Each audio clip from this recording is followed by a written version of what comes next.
ఆ ఒక్క వచనం పాడండి. యెహోవా నా కాపరి, యేసయ్య నా ఊపిరి, నాకు లేమి లేదు.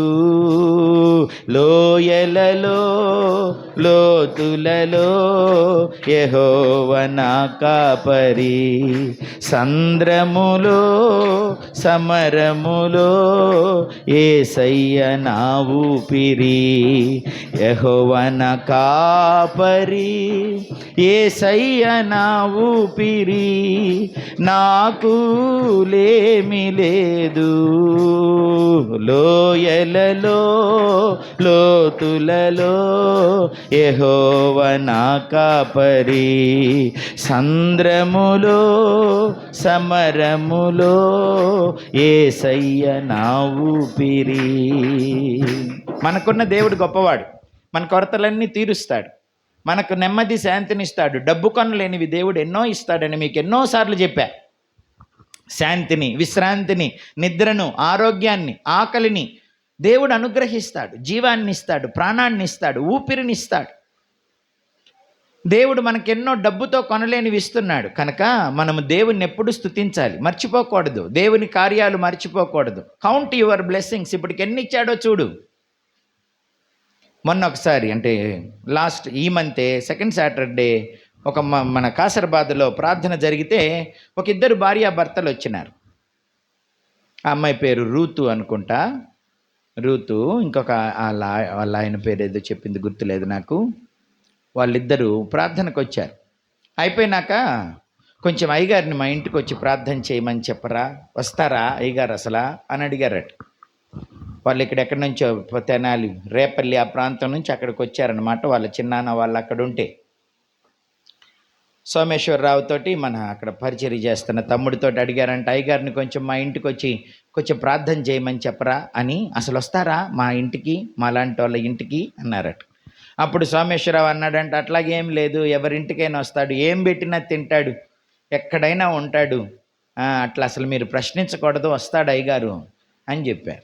సరే, అక్కడ చాలా టైం ల్యాప్స్ అయిపోయింది. అక్కడ మాట్లాడుతా చర్చి, ప్రహరీ గోడ ఇవన్నీ కడతా, కాసరబాద సంఘంలో స్థలం గురించి మాట్లాడుతూ బాగా లేట్ అయిపోయి రాత్రి 11:30 అయ్యింది.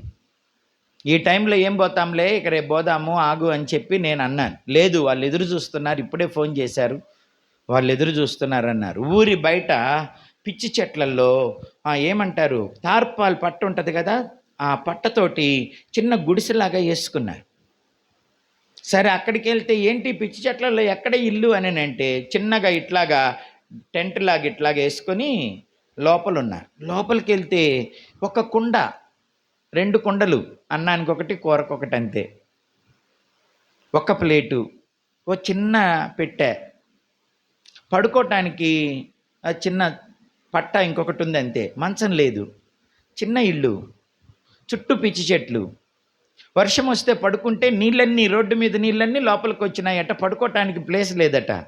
అందుకని చిన్నగా ఒక ప్లేస్ ఉంటే తడవకుండా ఆ ప్లేస్లో ఇద్దరు, ఒక్కడు పండుకునే ప్లేస్లో ఇద్దరు ముడుచుకొని పడుకున్నారట.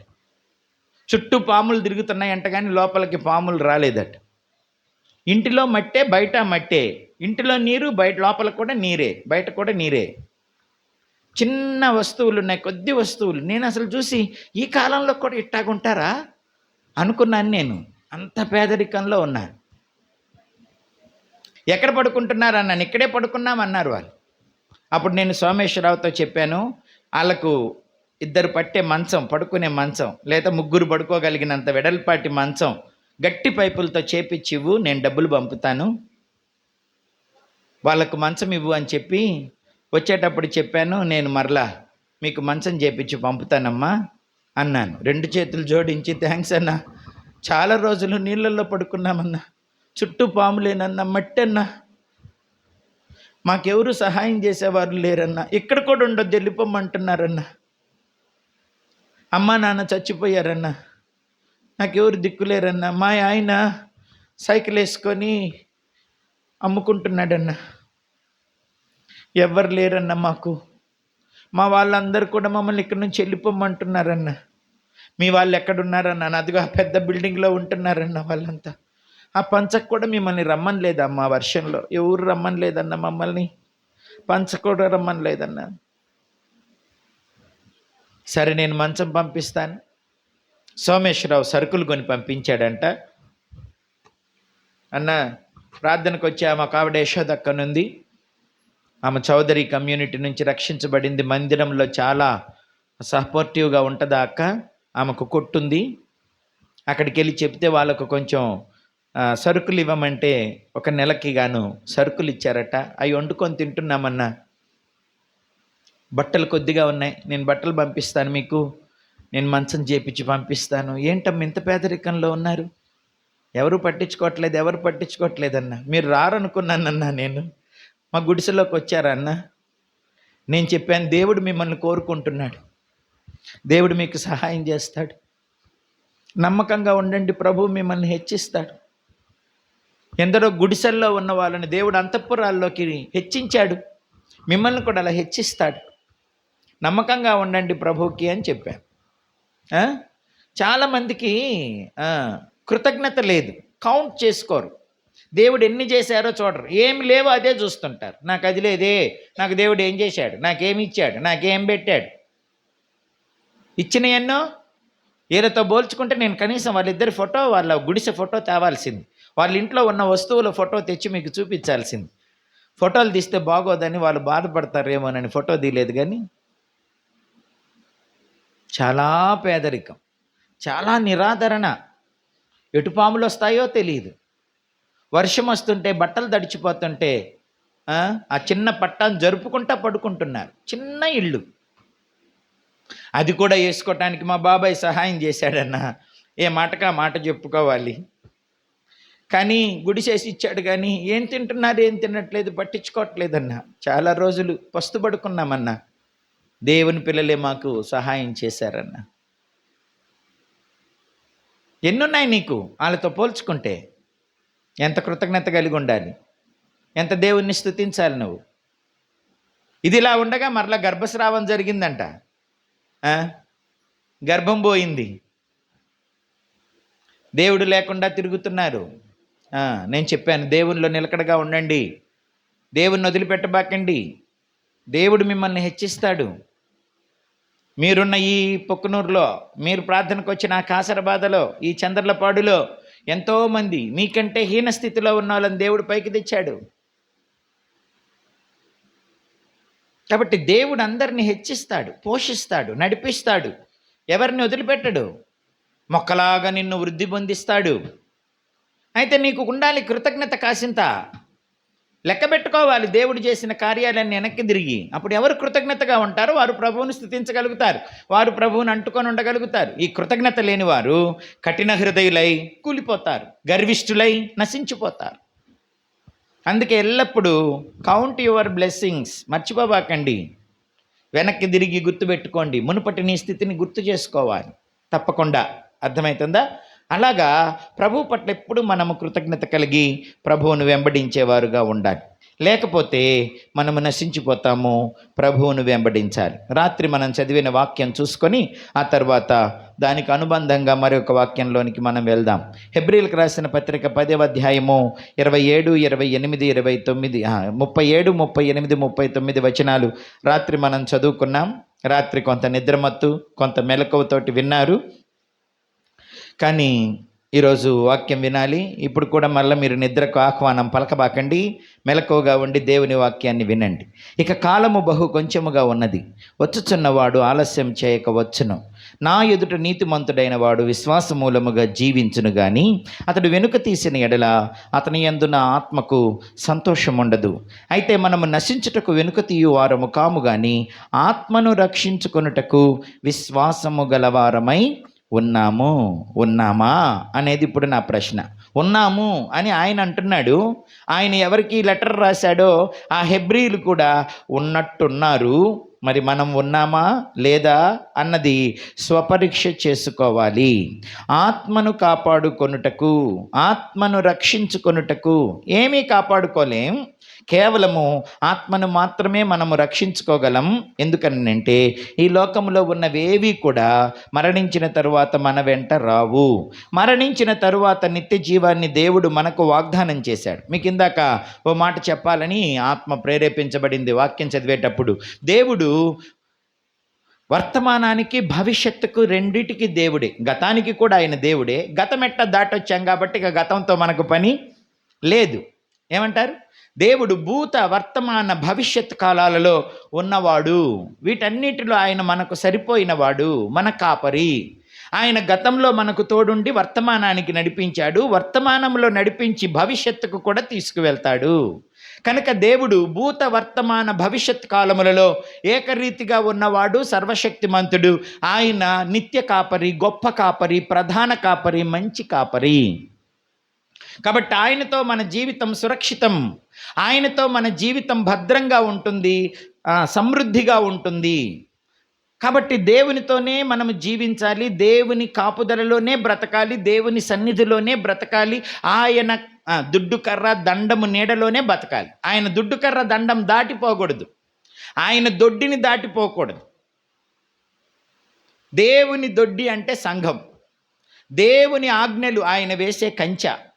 ఆయన సన్నిధిని దాటి, ఆయన వాక్యాన్ని దాటి, సహవాసాన్ని దాటి నువ్వెక్కడికి వెళ్ళినా చీల్చబడతావు.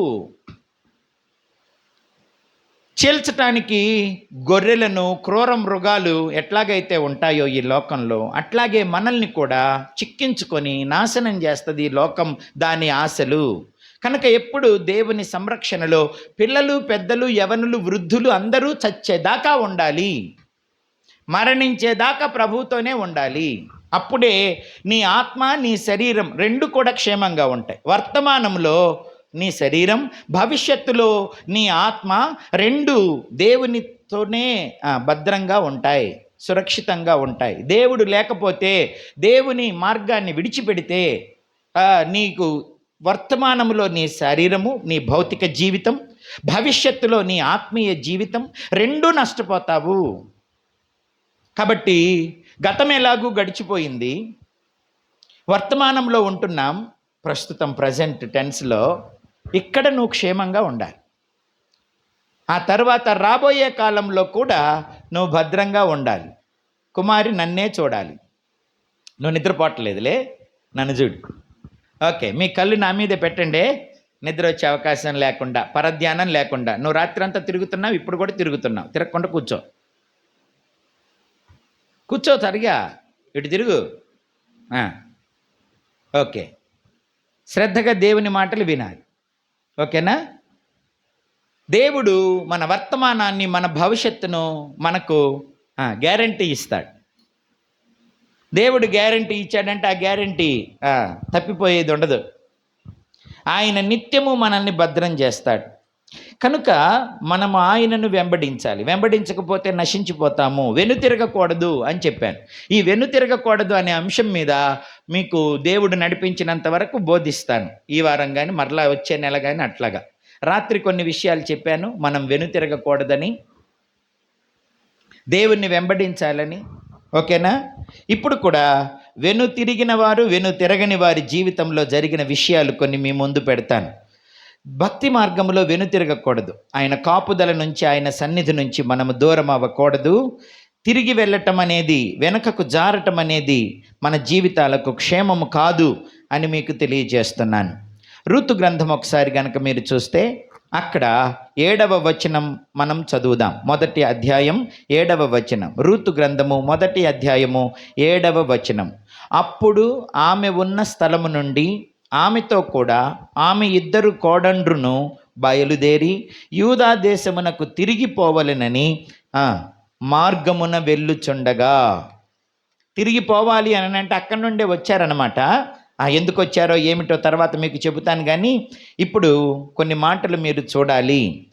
చూడండి, అది చూసిన తర్వాత వారు మొదట ఎందుకు వచ్చారు, వారి గతం ఏమిటో చెబుతాను. ఇది ప్రస్తుతం వారి వర్తమానం, అందుకని వర్తమానం గురించి నేను మాట్లాడుతున్నా. గతమంతా 5 వచనాలలో ఉండింది, వర్తమానం ఇప్పుడు నేను చదువుతున్నాను. చూడండి, రూతు గ్రంథం 1వ అధ్యాయం తీశారా? 220వ పేజీ.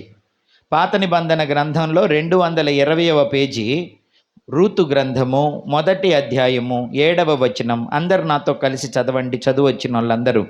అప్పుడు ఆమె ఉన్న స్థలము నుండి ఆమెతో కూడా ఆమె 2 కోడండ్రును బయలుదేరి యూదా దేశమునకు తిరిగిపోవలెనని మార్గమున వెళ్ళుచుండగా, వీరు కూడా ప్రయాణం చేస్తున్నారు. వారు మార్గమున ప్రయాణం చేస్తున్నారు. ఎక్కడికి? బెత్లెహేముకి. ఎక్కడ నుండి? మోయాబు నుండి. ఓకేనా? మోయాబు నుండి వారు బెత్లెహేమునకు ప్రయాణం చేస్తున్నారు. ప్రయాణం చేస్తూ ఉండగా, బెత్లెహేము అంటే ఏంటో మీకు చెబుతా, వినండి. ఎందుకు మాట్లాడుతున్నారు? కూర్చోండి కామ్గా. బెత్లెహేము అని అంటే రొట్టెల గృహము. బెత్లెహేమ్ అంటే రొట్టెల గృహము. ఓకేనా? బెత్లెహేములో యేసు ప్రభు పుట్టాడు. బెత్లెహేములో దావీదు పుట్టాడు. బెత్లెహేము యూదా వారికి దేవుడు అనుగ్రహించాడు. అక్కడ స్తుతించేవారు ఉంటారు, ప్రార్థించేవారు ఉంటారు, ప్రభువును సేవించేవారు ఉంటారు. కనుక దేవుని ఆత్మ, దేవుని యొక్క కాపుదల, దేవుని యొక్క ప్రవిజన్ అంటే సమృద్ధి, సహాయము అక్కడ ఉంటుంది. ఇందాక 23వ కీర్తన దావీదు రాశాడే, నా కాపరి, శత్రువు నుంచి విడిపించేవాడు, మరణాన్ని తప్పించేవాడు, చీకటిని వెలుగుగా మార్చేవాడు, నా తల మీద అభిషేక తైలం పోసేవాడు, నా గిన్నె నిండి పొర్లేటట్టు చేసేవాడు, కృపాక్షేమాలు నాకిచ్చేవాడు, ఆయన సన్నిధిలో నన్ను పచ్చని ఒలీవ మొక్కగా నాటి వృద్ధి చేసేవాడు, నిద్రనిచ్చేవాడు, శాంతినిచ్చేవాడు, సమృద్ధినిచ్చేవాడు, నా కొరతలు తీర్చేవాడు అక్కడున్నాడు. బెత్లెహేమును దేవుడు కోరుకున్నాడు. యూదయ దేశపు బెత్లెహేమా, నీవు యూదా ప్రధానులలో ఎంత మాత్రము అల్పమైన దానివి కావు. నా ప్రజలను, ఇశ్రాయేలీలను పరిపాలించే అధిపతి నీలో నుండి వస్తాడు అని ప్రవచనం. బెత్లెహేము, ఎన్నో పట్టణాలున్నా బెత్లెహేం చాలా ప్రత్యేకమైంది. అది దేవుడు నివసించే స్థలం, దేవుడు కోరుకున్న స్థలం, దేవుడు సహాయం చేసే స్థలం, దేవుడు పోషించే స్థలం. ఆ స్థలంలో ఒకప్పుడు ఉన్నారు, కానీ ఇప్పుడు వారు దేవుడు లేని స్థలానికి, దేవుడు ఇష్టపడని మనుషుల మధ్యకు వారు వచ్చారు. అది గతం మరలా నేను మీకు వివరిస్తా. ఇప్పుడు వర్తమానానికే రండి. బెత్లెహేము నుంచి మోయాబుకు వచ్చారు. మోయాబు ఎలాంటిదో కూడా మీకు చెబుతాను నేను. మోయాబు గర్విష్ఠిది. మోయాబు గర్విష్ఠులు ఉంటారు అక్కడ. తర్వాత వ్యభిచారులు ఉంటారు అక్కడ. కెమెషు అనే దేవతను ఆరాధించే విగ్రహారాధకులు ఉంటారు. ఎక్కడ విగ్రహారాధన ఉంటుందో అక్కడ వ్యభిచారము, మద్యపానము ఉంటాయి కంపల్సరీ. మీరు ఎక్కడైనా చూడండి, విగ్రహారాధన జరిగే చోట మత్తు పదార్థాలు ఉంటాయి, వ్యభిచారం ఉంటుంది. మీరు ఎక్కడైనా చూడండి, మీరు గతంలో చాలా చూసుంటారు కదా, అక్కడికెల్లా వెళ్ళి చూడండి, మీ మనసు ఇప్పుడు ఆలోచించి చూడండి. ఎక్కడ విగ్రహారాధన జరుగుతున్నా అక్కడ తిండి, త్రాగుడు, వ్యభిచారం ఉంటాయి, చిందులు ఉంటాయి అక్కడ. అర్థమవుతుందా? వారు తినుటకును త్రాగుటకును కూర్చుండి ఆడుటకు లేచిరి. కాబట్టి ఎక్కడ విగ్రహారాధన ఉంటుందో అక్కడ దేవునికి అయిష్టమైన కార్యాలు ఉంటాయి. అందుకే విగ్రహాల జోలికి పోబాకండి అన్నాడు ప్రభువు. విగ్రహములు మనకేమీ చేయలేవు, మనల్ని రక్షించలేవు, మన ప్రార్థనలు ఆలకించలేవు. సరికదా? విగ్రహారాధన మీకు ఉరిగా మారుతుంది. విగ్రహారాధన మీకు మరణాన్ని తెస్తుంది, పాపాన్ని తెస్తుంది, శాపాన్ని తెస్తుంది, రోగాన్ని తెస్తుంది. కనుక విగ్రహారాధన స్థలాలకు మనం వెళ్ళకూడదు. విగ్రహారాధకులతో మనము కలిసి జీవించకూడదు. అట్టగానే వాళ్ళని పలకరించొద్దని కాదు, హాయ్ బాయ్ అంతవరకే, బాగున్నారా, ఏం తిన్నారు అంతేగాని వాళ్ళు చేసే పనులు మీరు చేయకూడదు, వారు వెళ్ళే స్థలాలకు మీరు వెళ్ళకూడదు, వారితో పాటు భోజన పంక్తిలో మీరు కూర్చోకూడదు. అక్కడ విగ్రహ సంబంధమైన కార్యాలలో. అంతేగాని వాళ్ళు మీ ఇంటికి వస్తే భోజనం పెట్టకుండా ఉండబాకండి. అర్థమైందా? మీ ఇంటికి వస్తే వాళ్ళకు భోజనం పెట్టండి. వాళ్ళ ఇంటికి ఏదైనా చుట్టం చూపుగా వెళ్ళినప్పుడు భోజనం చేయండి. కానీ విగ్రహానికి సంబంధించిన విషయాలలో మీరు అస్సలు పాలిభాగం పొందుకోకూడదు. ఎవరైనా ఏ విగ్రహమైనా, చివరికి యేసు ప్రభు మరియ విగ్రహమైనా సరే మనం ఆరాధించకూడదు. దేవుని మొదటి ఆజ్ఞ ఏమిటి? నీ దేవుడైన యెహోవాను నేనే, నేను తప్ప వేరొక దేవుడు నీకుండకూడదు. పైన ఆకాశం అందే కానీ, క్రింద భూమి అందే కానీ, భూమి క్రింద ఉండు నీళ్ళ అందే కానీ దేని రూపాన్ని, విగ్రహాన్ని మీరు చేసుకోకూడదు. సిలువ కూడా ఉండకూడదు. యేసు ప్రభు, యోసేపు, మరియమ్మ బొమ్మలు కూడా మనము మొక్కకూడదు. వాక్యమే దేవుడు. మన ఇంట్లో వాక్యమే ఉండాలి. మీ ఇంట్లో సిలువలున్నా తీసి పడేయాలి. అర్థమైందా? సిలువలు కూడా మన ఇంటిలో ఉండకూడదు. వెండి సిలువలైన, బంగారు సిలువలైన, చెక్క సిలువలైన ఏది మన ఇంటిలో ఉండకూడదు. అది విగ్రహమే. మనుష్యుడు తన చేతితో చేసిన పనియే. మనుషుడు చేతితో చేసిన ఏ విగ్రహం నీ ఇంటిలో ఉండకూడదు. దాని ఎదుట నిలవబడి నువ్వు మొక్కకూడదు, ముక్కు శాంపలు వేసుకోకూడదు, కుదరదు. నీ దేవుడినైన యెహోవానగు నేను ఆత్మనై ఉన్నాను గనక నన్ను ఆరాధించువారు ఆత్మతో సత్యముతో ఆరాధించాలి. యేసు ప్రభు ఫోటో కూడా పెట్టకూడదు. ఎక్కడన్నా ఉందా మన చర్చిలో యేసయ్య ఫోటో? పెట్టకూడదు. దానికి దండలేయకూడదు, దానికి క్యాండిళ్ళు ఊదిబత్తులు పెట్టకూడదు. దేని రూపాన్ని విగ్రహాన్ని మీరు చేసుకోకూడదు. దేవునికి కావాల్సింది కరిగిపోయే క్యాండిళ్ళు కాదు, నిత్యము వెలిగే నీ ఆత్మ. చప్పట్లు కొట్టి గట్టిగా దేవునికి స్తోత్రం చెప్పాలి. నీ ఆత్మ వెలగాలి, అంతేగాని నీ క్యాండిల్ దేవుడికి అవసరంలా. నీ ప్రవర్తన సువాసనగా ఉండాలి, అంతేగాని నువ్వు వెలిగించే ఊదిబత్తీలు దేవుడికి అవసరం లేదు. అగరుబత్తీలు దేవుడికి అవసరంలా, సాంబ్రాణి దేవునికి అవసరంలా. నీ ప్రవర్తన, నీ పరిశుద్ధమైన ప్రవర్తన నిత్యమైన సువాసనగా ఉండాలి. అది దేవునికి ఇష్టం. అంతేగాని సాంబ్రాణి పొగ, ఊదిబత్తులు దేవుడికొద్దు, అగరువత్తులు దేవుడికొద్దు, క్యాండిళ్ళు దేవునికొద్దు. నీవే దీపమై వెలగాలి. యోహాను విషయంలో దేవుడేమన్నాడు? అతడు మండుచు ప్రకాశించు దీపమై ఉన్నాడు. నీవే వెలగాలి. ఈ చీకటిలో నీవు వెలగాలి. ఈ పాపంలో నువ్వు పరిశుద్ధంగా బ్రతకాలి. ఈ అసత్యంలో నీవు సత్యంగా ఉండాలి. ఈ అక్రమమైన లోకంలో నువ్వు క్రమంగా జీవించాలి. ఈ అబద్ధాలలో నీవే సత్యవంతుడవై నిలవబడాలి. అదే నీ వెలుగు. నీ నీతే నీకు వెలుగు, నీ పరిశుద్ధతే నీ వెలుగు, నీలో ఉన్న దేవుని ఆత్మే నీ వెలుగు. నువ్వే వెలగాలి. మీరు లోకమునకు వెలుగై ఉన్నారు అన్నాడు దేవుడు. మీరు వెలగాలి. ఈ చీకటి లోకంలో వెలుగు దారి చూపిస్తుంది, అంతే కదా. వెలుగు ఏం చేస్తుంది? భయాన్ని పారద్రోలుతుంది, త్రోవ చూపిస్తుంది. మీరే త్రోవ చూపించాలి. ఎవరు అనేకులను నీతి మార్గం అనుసరించినట్లు త్రిప్పుతారో వారు ఆకాశంలో ప్రకాశించు జ్యోతుల వలె ఉంటారు. నీవే ఒక స్టార్. నీవే స్టార్లా ఉండాలి. క్రికెటర్స్ కాదు స్టార్లు, సినిమా హీరోలు కాదు స్టార్లు. నీవే నిజమైన స్టార్ ఈ లోకానికి. అర్థమైందా? అందుకే క్రిస్మస్లప్పుడు ఆడంబరంగా మనము స్టార్లు పెట్టము. ఎందుకు? మనమే ఒక స్టార్లా ఉండాలి. ఆ స్టార్ ఎందుకు? కొంతమంది 25 అడుగుల స్టార్లు, 50 అడుగుల స్టార్లు ఏం చేసుకోను? గొప్పల కోసమా? ఆడేమో స్టార్లు వెలుగుతుంటాయి, ఆ స్టార్ కింద వీళ్ళు బీర్లు తాగుతుంటారు. క్రిస్మస్ పండగ అప్పుడు పైన స్టారు కింద బీరు. ఏం చేసుకున్నది? మద్యపానంలో దుర్వ్యాపారం గలదు. స్టార్ కింద బీర్ పెట్టుకొని తాగుతుంటే దేవుడు సంతోషపడతాడా? దేవుడేం సంతోషపడ్డు. బంగారంతో పెద్ద దేవాలయం కడితేనే సొలొమోనుతో దేవుడు చెప్పాడు, దీన్ని బట్టి నేను సంతోషిస్తాను అనుకుంటున్నావా? దేవదారు మ్రాణులు, సరళ గొంజి వృక్షాలు, ఇత్తడి, వెండి, బంగారం, వెలగల రాళ్లతోటి తీసుకొచ్చి దేవాలయం కడుతుంటే అందులో అన్ని బంగారపు వస్తువులు పెడితే బంగారపు తాపడం మనకి ఇది వేసుకున్నాం కదా. వాళ్ళు బంగారమే రేకు తొడిగారు, గోడలకి, స్తంభాలకి, అన్నిటికీ బంగారు రేకులు తొడిగారు. విస్తారమైన బంగారం. తర్వాత స్టోర్ హౌస్లో కూడా బంగారపు ప్లేట్లు, బంగారపు గ్లాసులు, బంగారపు బకెట్లు, బంగారపు గంగాలాలు, అన్నీ బంగారమే. ఇంత ఉంటే దేవుడు వచ్చి అన్నాడు, ఇదిగో వీటిని బట్టి నేను సంతోషిస్తాను అనుకుంటున్నావా? లేదు. మీరు పరిశుద్ధమైన ప్రవర్తన కలిగి ఉంటేనే నాకు సంతోషం. మీరు మీ ప్రవర్తన విషయంలో జాగ్రత్తగా ఉండాలి. ఈ విలువైనవి కాదు నాకు కావాలి అని చెప్పాడు. ఒకసారి రాజుల గ్రంథం కనుక మీరు చూస్తే ఆ మాట మీకు నేను తెలియచేస్తాను. చూడండి, రాజుల గ్రంథము మొదటి గ్రంథము 6వ అధ్యాయం అనుకుంటాను. చూడండి ప్రియ దేవుని పిల్లలారా, ప్రభువు దేని యందు సంతోషిస్తాడో 12వ వచనం చూడండి. రాజులు మొదటి గ్రంథం 6వ అధ్యాయం 12వ వచనం. ఈ మందిరమును నీవు కట్టించుచున్నావే,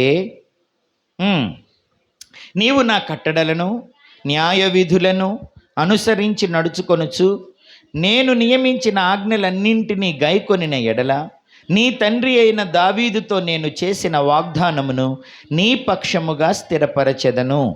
నా జనులైన ఇశ్రాయేలీయులను విడిచిపెట్టక నేను వారి మధ్య నివాసము చేసేదను. ఎప్పుడు?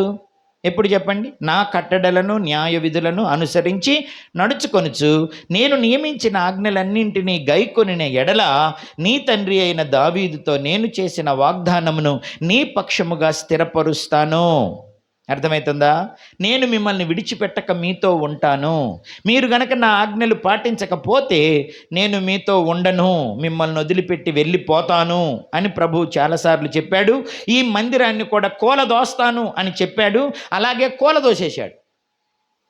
ఏంటి అంత బంగారు మందిరం, వెండితో ఇత్తడితో చేసిన మందిరం, వెలగలిగిన ఆ మందిరం, ప్రపంచంలో అద్భుతమైన కట్టడం, దేవుడు నేల మట్టం వరకు కాల్చి కూల్చేశాడు. ఎందుకు?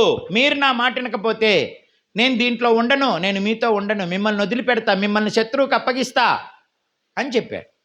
కాబట్టి దేవునికి కావలసింది ఏమిటి? వెండి బంగారాలు కాదు, ధూపదీప నైవేద్యాలు కాదు. ప్రభువుకు కావాలి ఆజ్ఞలు పాటించటం కావాలి, దేవునికి భయపడడం కావాలి, దేవుని మాటకు లోబడడం కావాలి. అలా ఎవరు దేవునికి లోబడతారో వాళ్ళని దేవుడు కాపరి అయి కాపాడుతాడు.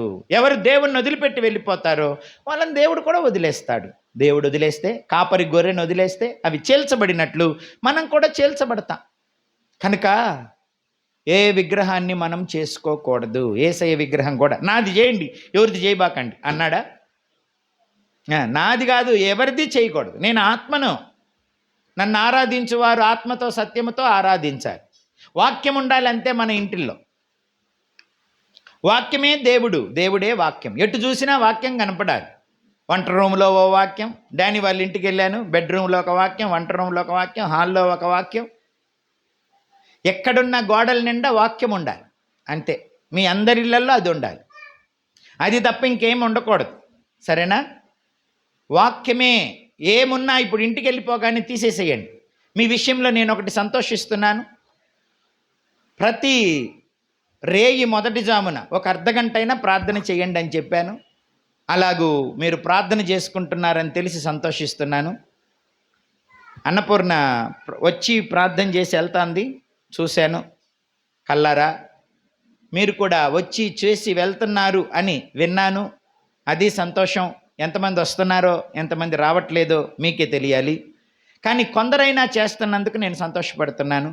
అది ఎంతైనా చేయండి. ఇంటికంటే మందిరానికి వచ్చి ఒక అర్ధగంట ప్రార్థన చేసుకొని పోతే ఇక్కడ ఏ డిస్టర్బెన్స్ ఉండదు. కాబట్టి మీరు దేవునితో ప్రశాంతంగా గడపచ్చు. ఇంట్లో అంటే పిల్లలు, అల్లరి, పనులు అవన్నీ ఉంటాయి. సాయంకాలపు వేళ ఎప్పుడో కుదిరినప్పుడు ఒక అర్ధగంట, 6 గంటల నుంచి 9 గంటల లోపు ఒక అర్ధగంట మందిరానికి వచ్చి ప్రార్థన చేసుకొని వెళ్ళండి అని పోయినసారి చెప్పాను. ఆ పని చేయటం కొందరిని చూశాను, కొందరి గురించి విన్నాను. మరి ఎంతమంది చేస్తున్నారో ఎంతమంది చేయట్లేదో నాకు తెలియదు. భక్తి అని అంటే చెప్పిన మాటకు విధేయత చూపించటమే భక్తి అంటే. భక్తి అని అంటే దేవుని ఆజ్ఞకు, కట్టడకు, విధికి, శాసనానికి లోబడడమే భక్తి అంటే. అది మనుషులు చూసినా చూడకపోయినా ఏం విన్నారో దాని ప్రకారం జీవించటమే భక్తి.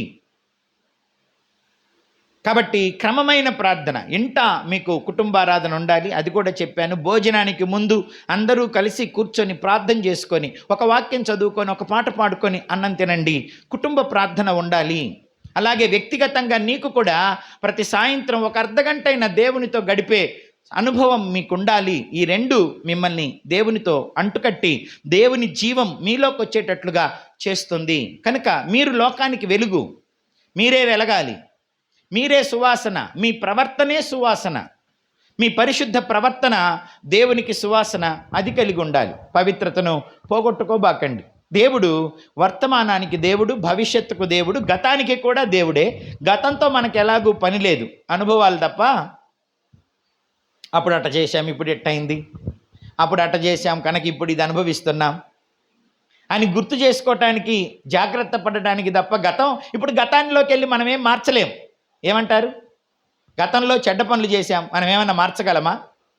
గతంలో అప్పు చేశాం, మార్చగలమా?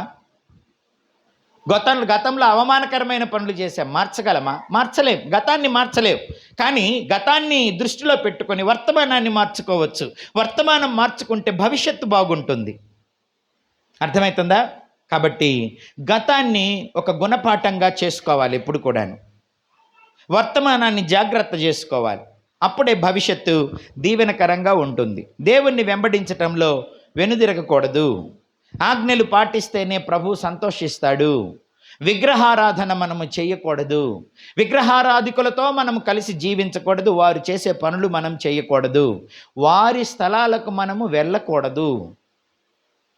ఆ క్రియలలో మనం పాలు పంపులు పొందకూడదు. అప్పుడు దేవుడు మనతో ఉండడు. దేవుడు మనతో ఉండాలి అని అంటే అవిశ్వాసులతో జోడుగా ఉండకూడదు అంటూ 2వ కీర్తన 2వ కొరింథీయులకు రాసిన పత్రిక 6వ అధ్యాయం. ఈ సందర్భాన్ని ఆ మాట కూడా మీకు చూపించనివ్వండి. 2వ పత్రిక కొరింథీయులకు రాసిన 2వ పత్రిక 6వ అధ్యాయము 14వ వచనం మనం చదువుదాము. మీరు అవిశ్వాసులతో జోడుగా ఉండకుడి. నీతికి దుర్నీతితో ఏమి సాంగత్యం? వెలుగునకు చీకటితో ఏమి పొత్తు? క్రీస్తునకు బెలియాలుతో ఏమి సంబంధము? అవిశ్వాసితో విశ్వాసికి పాలెక్కడిది? దేవుని ఆలయమునకు విగ్రహములతో ఏమి పొందిక? మనము జీవము గల దేవుని ఆలయమై ఉన్నాము. అందుకు దేవుడు ఇలాగు సెలవిచ్చుచున్నాడు, నేను వారిలో నివసించి సంచరింతును, నేను వారి దేవుడనయ్యుందును, వారు నా ప్రజలయ్యుందురు. కావున మీరు వారి మధ్య నుండి బయలువెడలి ప్రత్యేకంగా ఉండండి. అపవిత్రమైన దానిని ముట్టకుడని ప్రభువు చెప్పుచున్నాడు.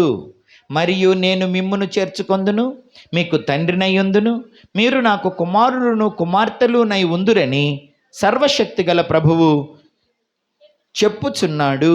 ఇక్కడ చూడండి, అవిశ్వాసులతో, దుర్నీతి పరులతో, అంటే దేవుని వాక్యాన్ని నమ్మని, దేవుని వాక్యాన్ని అనుసరించని వ్యక్తులతో, చీకటి పాప సంబంధమైన కార్యాలు చేసే చీకటి సంబంధులతో, సాతాను కార్యాలు, మంత్రతంత్రాలు, మంచి రోజులు చెడ్డ రోజులు, అంతరాలు తంత్రాలు, ఇవన్నీ చీకటి సంబంధమైన కార్యం, బెలియాలు సంబంధమైన కార్యాలు.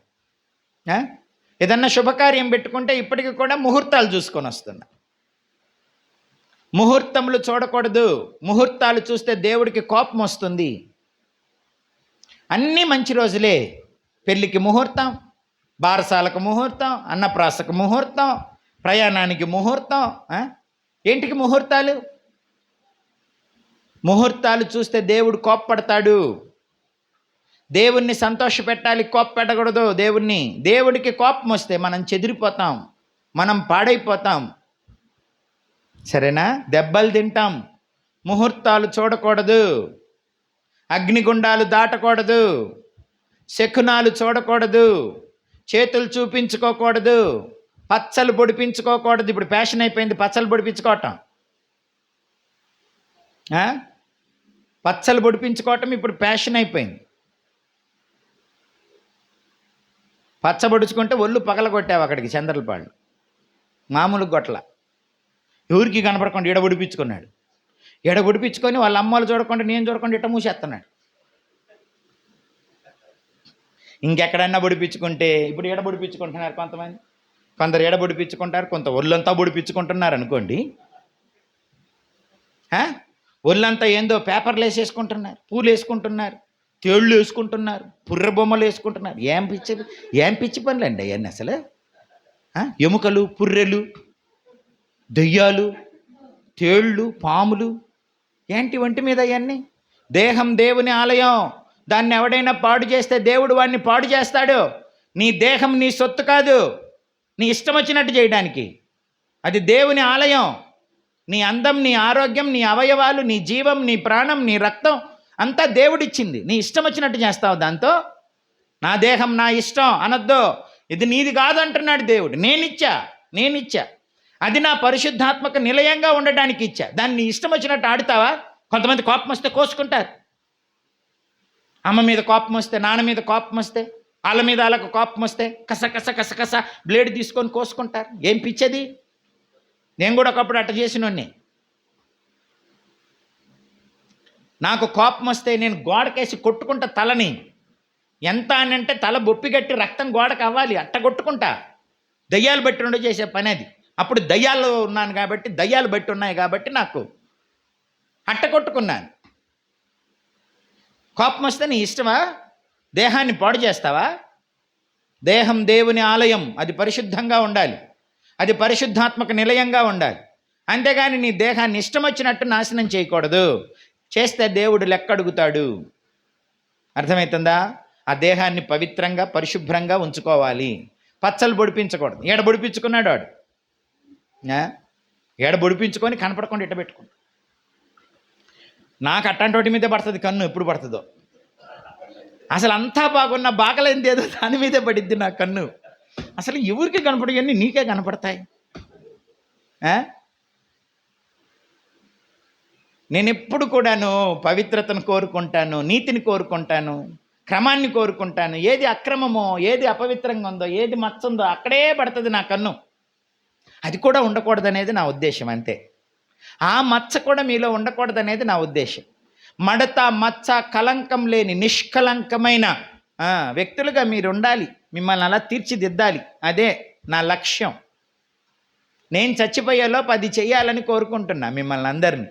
అందుకే గుచ్చి గుచ్చి గుచ్చి గుచ్చి మీతో మాట్లాడేది. మీలో కొంచెం పొరపాటు కనపడినా కూడా నేను గద్దించేది, ఏడ్చేది, బాధపడేది అందుకే. మీరు మడత మచ్చ కలంకం లేని వారిగా దేవుని సన్నిధిలో నిలవబడాలి. దేవుని కట్టడలు, ఆజ్ఞలు, శాసనాలు మీరు పాటించాలి. మీ భవిష్యత్తు బాగుండాలి. మీ వర్తమానం బాగుంటేనే మీ భవిష్యత్తు బాగుంటుంది. గతం ఎట్టుందో నాకు తెలియదు. గతాన్ని మర్చిపోండి.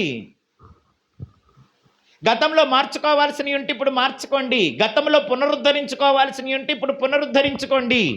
కానీ ప్రస్తుతము అవకతవకలతో బ్రతకొద్దు, అక్రమంగా బ్రతకొద్దు, చీకటి సంబంధంగా, బెలియాల సంబంధంగా బ్రతకొద్దు.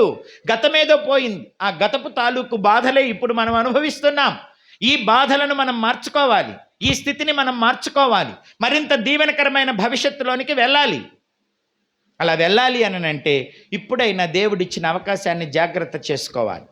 బెలియాలతో నీకేం సంబంధం? రక్షరేకులు మనం పెట్టుకోకూడదు. అంతరాలు తంత్రాలు పెట్టుకోకూడదు. ఈ మధ్య అందరు కాళ్ళకి నల్లతాడు కట్టుకుంటున్నారు. నల్లతాడు ఏంటిది? అది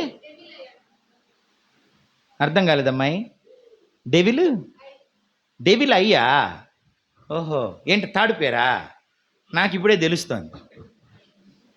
చేతికో నల్లతాడు, కాలికి ఒక నల్లతాడు. ఎందుకంట? దిష్టి తగలకుండా. జనాల దిష్టి అంటే నల్లతాడు ఉంటే గబక్క నల్లతాడు వైపు చూస్తారు, నీ వైపు చూడరండి. అందుకే చిన్న పుట్టిన పిల్లలకు కూడా నల్ల బొట్లు పెట్టడం, ఏడొక బొట్టు ఏడొక బొట్టు, నల్ల పూసలు కట్టడం, నల్ల మలతాడు కట్టడం, నల్లతాడు కట్టడం. ఎందుకని? పిల్లాడికి దిష్టి తగిలిద్దని. నీకు దిష్టి మీద నమ్మకం అయితే తాడు పోగొట్టిద్దా? దేవుడు పోగొట్టలే, నీ తాడు పోగొడతాయా? క్రైస్తవులు కూడా నల్ల బొట్లు పెడతారు. ఏడొక బొట్టు పెద్దది, ఇక్కడ ఒక బొట్టు, పొట్ట మీద ఒక బొట్టు, అన్నీ పెట్టండి మొత్తం నల్లగా, కాటుకంతా బుయ్యండి ఆడికే. బొట్లు కాపాడతాయా? దేవుడు కాపాడడా? దేవుని రక్తం కాపాడదా? దేవుని దూతలు కాపాడవా? అసలు నీవేం విశ్వాసవి? చంద్రలపాడు వైపు పోతే అమావాస్య రోజు గబగబా వెళ్ళి గార కంప తెచ్చి సూర్యులు దోస్తున్నారు. నేను అన్నాను, ఎందుకు దోస్తున్నారు ఈ కంప అన్నాను. అమావాస్య రోజు దెయ్యాలు తిరుగుతాయంట, అమావాస్య రోజు దయ్యాలు తిరుగుతాయంట, అందుకని ఈ గార కంప చూసి దయ్యాలన్నీ పారిపోతాయంట. గార కంపకు కుక్కలే భయపడవు. గార కంపకు మన ఇంట్లో పసిపిల్లాడే భయపడ్డావు, దయ్యాలు భయపడతాయా గార కంపకి? ఏముంది మహత్యం గార కంపలో? మహత్యం ఏముందండి గార కంపలో? అవి చూసి దయ్యాలు పోతాయా? అమావాస్య రోజు దయ్యాలు రాకుండా ఉండటానికి గార కంపలు పెడతారా? అదా మీ విశ్వాసం? ఇవన్నీ చేసేది చీకటి సంబంధులు, బెలియాల సంబంధులు, అవిశ్వాసులు, దుర్నీతిపరులు. వాళ్ళతో నువ్వెందుకు కూర్చుంటావు? వాళ్ళతో నువ్వు ఉంటే దేవుడు నీతో ఉండడు. దేవుడు నీతో ఉండాలి అని అంటే గాఢాంధకారమైన, మరణకరమైన, లోయలైన, యుద్ధమైన దేవుడు నిన్ను కాపాడుతాడు. రాత్రనక పగలనక ఆయన కావల ఉంటాడు నీకు. ఇశ్రాయేలును కాపాడువాడు కునుకడు, నిద్రపోడు. ఆయన ఎల్లప్పుడూ నిన్ను, నీ ప్రాణాన్ని కాపాడే పనిలోనే ఆయన ఉన్నాడు. అందుకే ఆయనకు రక్షకుడని పేరు. రక్షించేవాడు దేవుడు. ఏం రక్షిస్తాయి నిన్ను? నల్లతాళ్ళ? ఈ మధ్య ఏదో రక్షాబంధన్ కట్టుకున్నారు. లోకులు కట్టుకుంటే మనం ఏం అనలేము, ఎందుకనంటే వాళ్ళు మన స్వాధీనంలో లేరు, దేవుని స్వాధీనంలో లేరు. వాళ్ళు ఏమైనా చేయనివ్వండి. క్రైస్తవులు కూడా రక్షాబంధనలు కట్టారా? కట్టుకున్నారా? కట్టుకోకూడదు. కట్టుకోనందుకు మీ అందరికీ థ్యాంక్స్. ఎప్పటికీ కట్టుకోవద్దు. మీ పిల్లల్ని కట్టుకోనివ్వద్దు. మన రక్షాబంధన్, మనకు రక్షణ దేవుడే. ఏడో కూర్చుండే ఢిల్లీలో కూర్చున్నాము, ఏడున్నాడికి రక్షాబంధన్ వచ్చి కట్టిపోతే ఆమె కాపాడిద్దా? రోగాలు రాకుండా, డెంగ్యూ జ్వరం రాకుండా ఎన్ని? ఈ రక్షాబంధన్కి అర్థం ఏంటి? ఇది కట్టుకుంటే ఏ రోగాలు రాకూడదుగా, మరి ఎందుకు వస్తున్నాయి? రక్షాబంధన్ దేనికి? దేవుడే మనకు రక్ష, దేవుని దూతలే మనకు రక్ష, కట్టే తాళ్ళు కాదు మనకు రక్ష. నేను లోకులకి ఈ మాట చెప్పట్లేదు, విశ్వాసులకు చెబుతున్నా. విశ్వాసులు మరలా లోకస్తుల్లాగా చేయకూడదు. అర్థమవుతుందా? నో రక్షాబంధన్. దేవుడే మనకు రక్షణ, ఏసే మన రక్షణ, ఏసే మన నిరీక్షణ. ఆయన రక్తమే మనకు కాపుదల, ఆయన దేవదూతలే మనకు కాపుదల. నీ ప్రార్థనే నీకు కాపుదల, నీ యుక్త ప్రవర్తనే నీకు కాపుదల. నీ నీతి నిన్ను రక్షిస్తుంది, నీ నీతి నిన్ను రక్షిస్తుంది. నీతిగా ఉండు. నీ ప్రార్థనను బట్టి దేవుడు నిన్ను కాపాడుతాడు కనుక ప్రార్థన చేయి.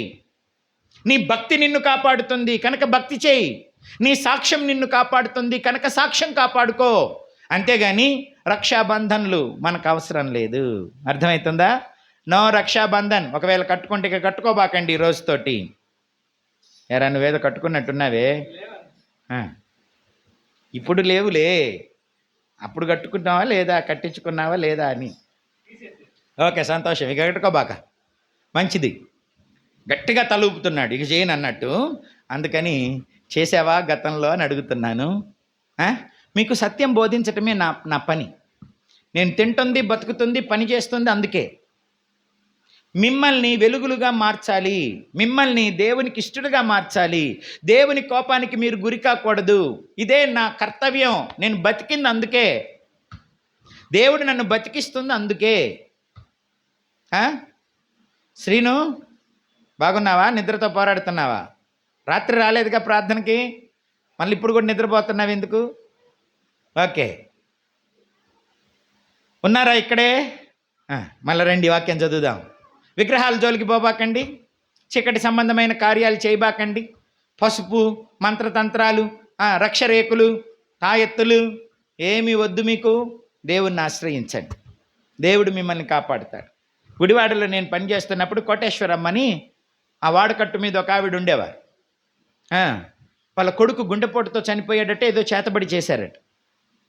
కూతురికి చేతబడి చేస్తే కుటుంబం పాడైపోయింది, భార్యాభర్తలు కలిసి ఉండట్లేదు. వాళ్ళ ఆయనకి ఆయాసం వచ్చేస్తుందట. వస్తే ఇక పై ప్రాణం పైనే బతుకుతాడన్న నమ్మకం లేదు. ఈమెకు అరకాల నుంచి నడినెత్తి దాకా మొత్తం నొప్పులే, ప్రతి జాయింట్ నొప్పే, ఏం పని చేయలేదు. పాపం చిన్న ఇల్లు, 2 గదులు, ఏ వసతులు లేవు సరిగా. ఈ రోగానికే డబ్బులు పెట్టడం అయిపోతాను. అందుకని రెండో కొడుకుంటే వాడికి కూడా చేతబడి చేశారంట, గుండె నొప్పి వస్తుంది. టెస్టులు చేపిస్తే ఏమీ లేదు, అంతా నిల్ రిపోర్ట్, అంతా బాగున్నాయని చెబుతారట. రోగం ఏమో అనుభవిస్తున్నారు. ఈమె వెళ్తుంది, టెస్టులు చేపిస్తుంది, కానీ రిపోర్ట్లు నార్మల్ వస్తాయి, రోగం మాత్రం అనుభవిస్తాను. ఈ బాధలో కొడుకు, పాడైపోయిన కూతురు కుటుంబం, ఆల్రెడీ చచ్చిపోయిన పెద్ద కొడుకు, తండ్రికేమో ఆయాసం, వాళ్ళు సాలి అంటారు ఆ ప్రాంతంలో, ఆయాసాన్ని రొప్పుని సాలి అంటారు. ఆయనకు సాలి వస్తుందట, ఈమెకేమో ఒళ్ళంతా బలహీనతే. నేను వాక్యం చెబుతూ ఉంటే అరుగు మీద కూర్చొని వాక్యం వింటూ ఒకరోజు లెగిసి వచ్చేసింది. వచ్చి, నీవు చెప్పే ఆ దేవుడు నన్ను కూడా కాపాడుతాడా అనింది. నన్ను కూడా విడిపిస్తాడా, నన్ను కూడా స్వస్థపరుస్తాడా, నన్ను కూడా రక్షిస్తాడా అనింది. అప్పుడు నేను చెప్పాను, తన దగ్గరకు వచ్చి వారిని ఆయన ఎంత మాత్రం త్రోసివేయడు. విశ్వాసమించిన వారిని దేవుడు తప్పకుండా స్వస్థపరుస్తాడు. తనను ఆశ్రయించిన వారికి ఆయన ఏ మేలు కొదువు చేయడం. కాబట్టి రామ్మ, దేవుడు నిన్ను విడిపిస్తాడని చెప్పాను. మా ఇంటికి వచ్చి ప్రార్థన చేద్దురా అని చెప్పింది. సరే, నేను వాళ్ళ ఇంటికి వెళ్ళాను. ప్రార్థన చేసేటప్పుడు అడిగాను, ఏమి సమస్య, ఏం చేసావని.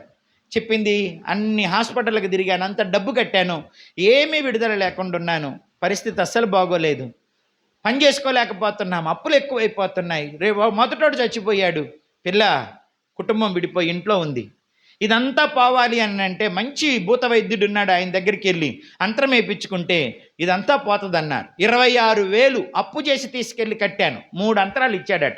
ఒకటి మంచం కింద పెట్టమన్నాడట, ఒకటి బట్టల్లో పెట్టుకోమన్నాడట, ఒకటి ఒంటి మీద పెట్టుకోమన్నాడట. పెట్టుకొని కూడా 6 నెలలు అవుతుంది. 26,000 రూపాయల అప్పు ఇప్పుడు 50,000 అయిందంట. ఇప్పుడు మరలా పోయి 6 నెలలు అయినా ఒంటి మీద పెట్టుకున్నా, నువ్వు పెట్టుకోమన్న చోట అంత పెట్టుకున్నా కానీ నాకేమీ బాగవ్వట్లేదు అని అంటే ఇంకొక 26,000 తీసుకురా అన్నాడట. ఇప్పుడు అంతకంటే పెద్దదే వేస్తానన్నాడట. చేయటానికి, అప్పు చేయటానికి కూడా ఎవరు ఇవ్వకపోతుంటే వాళ్ళకున్న అనారోగ్య పరిస్థితి కుటుంబాన్ని బట్టి ఇక ఏ దిక్కు లేక దేవుడి దగ్గరికి వచ్చింది. దేవుని దగ్గరికి వచ్చి దేవుడిని అడుగుతుందన్నమాట. అప్పుడు నేను చెప్పాను, దేవుడు నిన్ను స్వస్థపరచాలని నమ్మితే ఉన్నవన్నీ తీసేస్తావా, నేను ప్రార్థన చేస్తా, ప్రభు నిన్ను విడిపిస్తాడని చెప్పాను.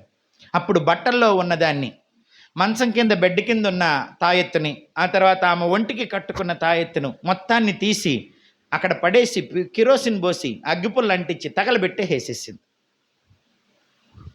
అప్పుడు యేసు రక్తం ఇంటి నిండా ఊరికే ప్రోక్షణ చేసి ప్రార్థన చేసి అది మొత్తం చల్లి ఆమెకు రాసి వాళ్ళ ఇంట్లో ఉన్న వాళ్ళందరికీ రాసి ప్రార్థన చేసి ప్రభువును వెంబడించు అని చెప్పాను. ప్రభు దగ్గరికి వస్తోంది, ప్రభువుని ఆరాధిస్తోంది. వెంకటరత్నమక్క ప్రభువుని ఆరాధిస్తోంది, స్తుతిస్తోంది. ఎవరు చూడొద్దు, నేను ఎవరిని చూశానో వాళ్ళు చూస్తారు, వాళ్ళు ఎగుస్తారు. మీరెవరు అటు ఇటు చూడబాకండి. ఆరాధిస్తోంది, ప్రభువుని గణపరుస్తోంది. ప్రభు అద్భుతం చేయటం మొదలుపెట్టాడు. కొంచెం ఆమె స్థిరపడి విశ్వాసంలో ముందుకు సాగుతున్నప్పుడు డిసెంబర్ 25వ తారీఖు వచ్చింది, 23వ తారీఖు. ఆయనకు ప్రతిసారి అదే రోజు వచ్చిద్దట, ఇక ప్రాణం పైన పోయినట్టే. ఈసారి కూడా వచ్చింది.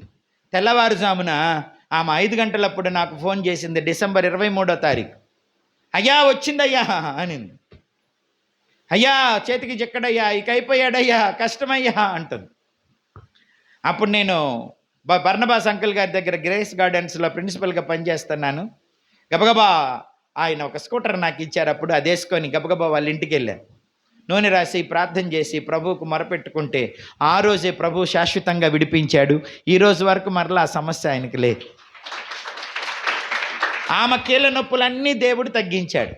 కొడుకుకున్న గుండె బలహీనత తగ్గిపోయి విజయవాడ నుంచి అంబాపురం వెళ్ళే దారిలో రాజీవ్ గృహకల్ప అని వైఎస్ఆర్ గారు బిల్డింగ్లు కట్టించినారు. ఫ్లైఓవర్ దిగి వెళ్తుంటే ఉంటాయి. అక్కడ ఒక డబుల్ బెడ్రూమ్ వాళ్ళకు వచ్చింది. అక్కడ వాళ్ళ కొడుకు, కూతురు, కోడలు, అల్లుళ్ళు ఉంటున్నారు. కూతురు కుటుంబం విడిపోయింది. మరలా భార్యాభర్తలు ఇద్దరూ కలిసి చక్కగా కాపురం చేసుకుంటున్నారు. నేను చెబుతున్నా, విశ్వాసం విజయాన్ని ఇస్తుంది, కానీ బెలియాలు సంబంధమైన పనులు, అంతర్తంత్రాలు, మంత్రతంత్రాలు మనం ఆశ్రయించకూడదు. దేవుని దగ్గరికి వచ్చిన తర్వాత ఇక వాటితో జోలుండకూడదు. విశ్వాసము, ప్రార్థన, ప్రభువు మీద ఆధారపడే స్థితే ఉండాలి. ముహూర్తాలు చూసి కోపం తెప్పించకూడదు దేవునికి. సూర్య చంద్ర నక్షత్రాల కంటే దేవుడు గొప్పవాడు కాదా? వాటి గమనాన్ని బట్టి నువ్వు జీవితాన్ని నిర్ణయించుకుంటావా? అర్థమవుతుందా? నేను చాలా గృహాలు అమావాస్య రోజే పునాది వేశాను, చాలా గృహాలు అమావాస్య రోజే ఓపెన్ కూడా చేశాను, చాలా పెళ్ళిళ్ళు అమావాస్యకే చేశాను. అన్నీ సక్సెస్ అయినాయి. సంవత్సరంలోనే అందరికీ పిల్లలు పుట్టి హ్యాపీగా ఉన్నారు. చప్పట్లు కొట్టి దేవునికి స్తోత్రం చెప్పాలి. ఏమి అమావాస్య ఏం చేస్తుంది? అమావాస్య ఏం చేయదో. పున్నమి ఏమి పుణ్యాన్ని కట్టుకొని రాదు. అమావాస్య ఏమి అన్యాయం చేయదు. అమావాస్య లేదు, పున్నమి లేదు, మంగళవారం లేదు, శుక్రవారం లేదు. ప్రతిరోజు మంచి రోజే. క్రీస్తు యేసునందున్న వారికి ఏ శిక్షా విధియు లేదు. నువ్వు ఇంకా ముహూర్తాలు చూస్తున్నావు, రోజులు చూస్తున్నావు అని అంటే నువ్వు ఇంకా అవిశ్వాసంలో ఉన్నావు, చీకటి సంబంధమైన కార్యాల్లో ఉన్నావు, దుర్నీతిలో ఉన్నావు, సాతాను చెరలో ఉన్నావు అని అర్థం. సాతాను చెరలో ఉన్నవారికి ఏ మేలు జరగదు. కనుక దైవజనుడు మీకు ఎప్పుడు వీలయ్యి అప్పుడు పెట్టుకుంటే అప్పుడే ముహూర్తం. అర్థమైందా? కాబట్టి దేవునికి వ్యతిరేకంగా బ్రతకకండి, లోకపాచారాలు ఆశించకండి, ప్రత్యేకంగా బ్రతకండి. భయాలు పోవాలి. దేవునికి తప్ప దేనికి భయపడద్దు. మీరు దయ్యాలకు భయపడద్దు. దయ్యాలు మిమ్మల్ని ఏమీ చెయ్యలేవు. చేతబడి శక్తులు మిమ్మల్ని ఏమీ చెయ్యలేవు. రోగము మిమ్మల్ని ఏమీ చెయ్యలేదు. కరువు మిమ్మల్ని ఏమీ చెయ్యలేదు. ఏది మిమ్మల్ని ఏమీ చేయలేదు. ఏ అపశకునం మిమ్మల్ని ఏమీ చేయలేదు. అర్థమైందా? బల్లి పడితే బంగారాలు పట్టుకోవడం, మొండమోపు ఎదురొస్తే ఒక మాట వెనక్కి పోవటం, తుమ్మగానే తమ్ముడే చదువుతున్నాడు తుమ్ము కాసేపు ఆగండి అంటాం. ఈ బుద్ధిహీనమైన భక్తిహీనమైన చేష్టలన్నీ మనం వదిలిపెట్టాలి, జయం పొందాలి. అర్థమైందా? దేవుని కంటే కొంతమంది పసుపును బాగా నమ్ముతారు. పసుపు ఏంది, కూరలు వేసుకుంటే పసుపు, అది గడపలకు రాయను, అది పుస్తకాలకు రాయను. పిల్లలకి కొత్త పుస్తకాలు కట్టి పంపించేటప్పుడు పసుపుతా. ఇదివరకేమో శ్రీ అనో ఓం అనో రాసేవారు, ఇప్పుడు సిలువ వేస్తున్నారు, సిలువ వేసి పంపుతున్నారు. ఏంటి పసుపు చేసేది? పసుపు ఒక యాంటీబయాటిక్ ఒకప్పుడు. ఇప్పుడు మంచి మందులు యాంటీబయాటిక్స్ వచ్చినాయి, ఇక పసుపుతో ఏం పని? కొన్నిసార్లు దేవుని దగ్గరికి వచ్చిన ఆ విగ్రహ సంబంధమైన కార్యాలు మనం వదిలిపెట్టాం, ఆ పాత పద్ధతిని వదిలిపెట్టాం. మన పితరుల ఆచరించిన అన్యాచారాలను మనం విడిచిపెట్టాం, ఇంకా వాటిని ఎంటబెట్టుకొని వస్తాం మనం. వద్దు, అర్థమైందా? పసుపు లేకపోతే ఇప్పుడు పెయింట్ వేసేస్తున్నారు గడపలకి, అది కూడా ఎల్లో పెయింటే, మళ్ళీ వేరే పెయింట్ వేయరు. ఎల్లో పెయింట్, ఎర్ర పట్టీలు, పసుపుకు కుంకానికి ఆల్టర్నేషన్ అన్నమాట ఇవి. గడపమానుల మీద పసుపు రంగు ఎరుపు పట్టీలు. ఏమిటది? అది మన పితరులు ఆచరించిన విగ్రహ సంబంధమైన అవశేషాలు అన్నమాట. ఇవి మిగిలిపోయి ఉన్నాయి ఇంకట్లాగా. అవి నిన్ను కాపాడవు. ఏ తెగుడులు నీ గుడారమును సమీపించదు. ఎవరు కాపాడుతారు? దేవుడు కాపాడుతాడు. ఏ తెగులు నీ గుడారము సమీపించదయ్యా, అపాయమేమియు రానే రాదు, రానే రాదయ్యా. అర్థమైందా? ఎవరు కాపాడుతారు? దేవుడు కాపాడుతాడు. అర్థమైందా? దేవుని వాక్యం పెట్టండి గడపకి, దేవుని వాక్యం పెట్టండి. అర్థమైందా? ఇదివరకు తోరణపాకులు పెట్టేవాళ్ళు ఇప్పుడు అవి తీసేసేసి ప్లాస్టిక్ మామిడాకులు పెడుతున్నారు. ఏముంది? అది ఎండిపోద్ది, ఇది ఎండిపోదు, అంతేగా.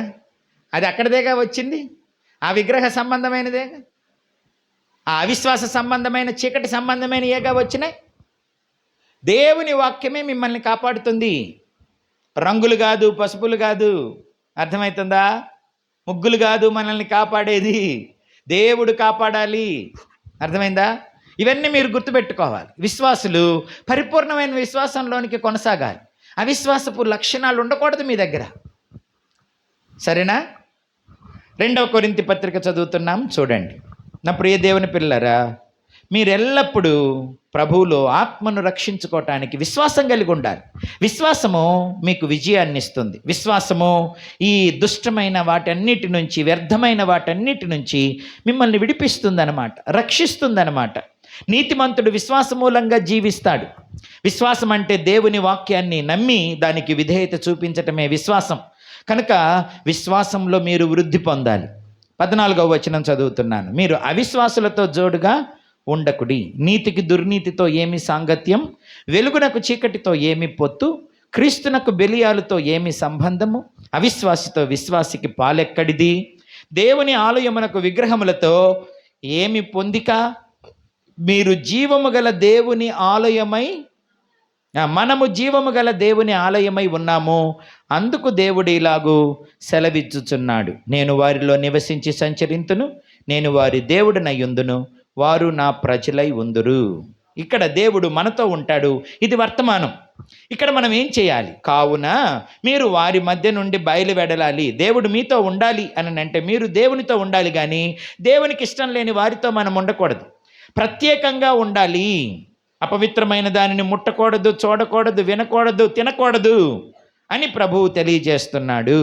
మరియు ఇది భవిష్యత్తు, నేను మిమ్మును చేర్చుకొందును, మీకు తండ్రినై ఉందును, మీరు నాకు కుమారులను కుమార్తెలునై ఉందురని సర్వశక్తి గల ప్రభువు చెప్పుచున్నాడు.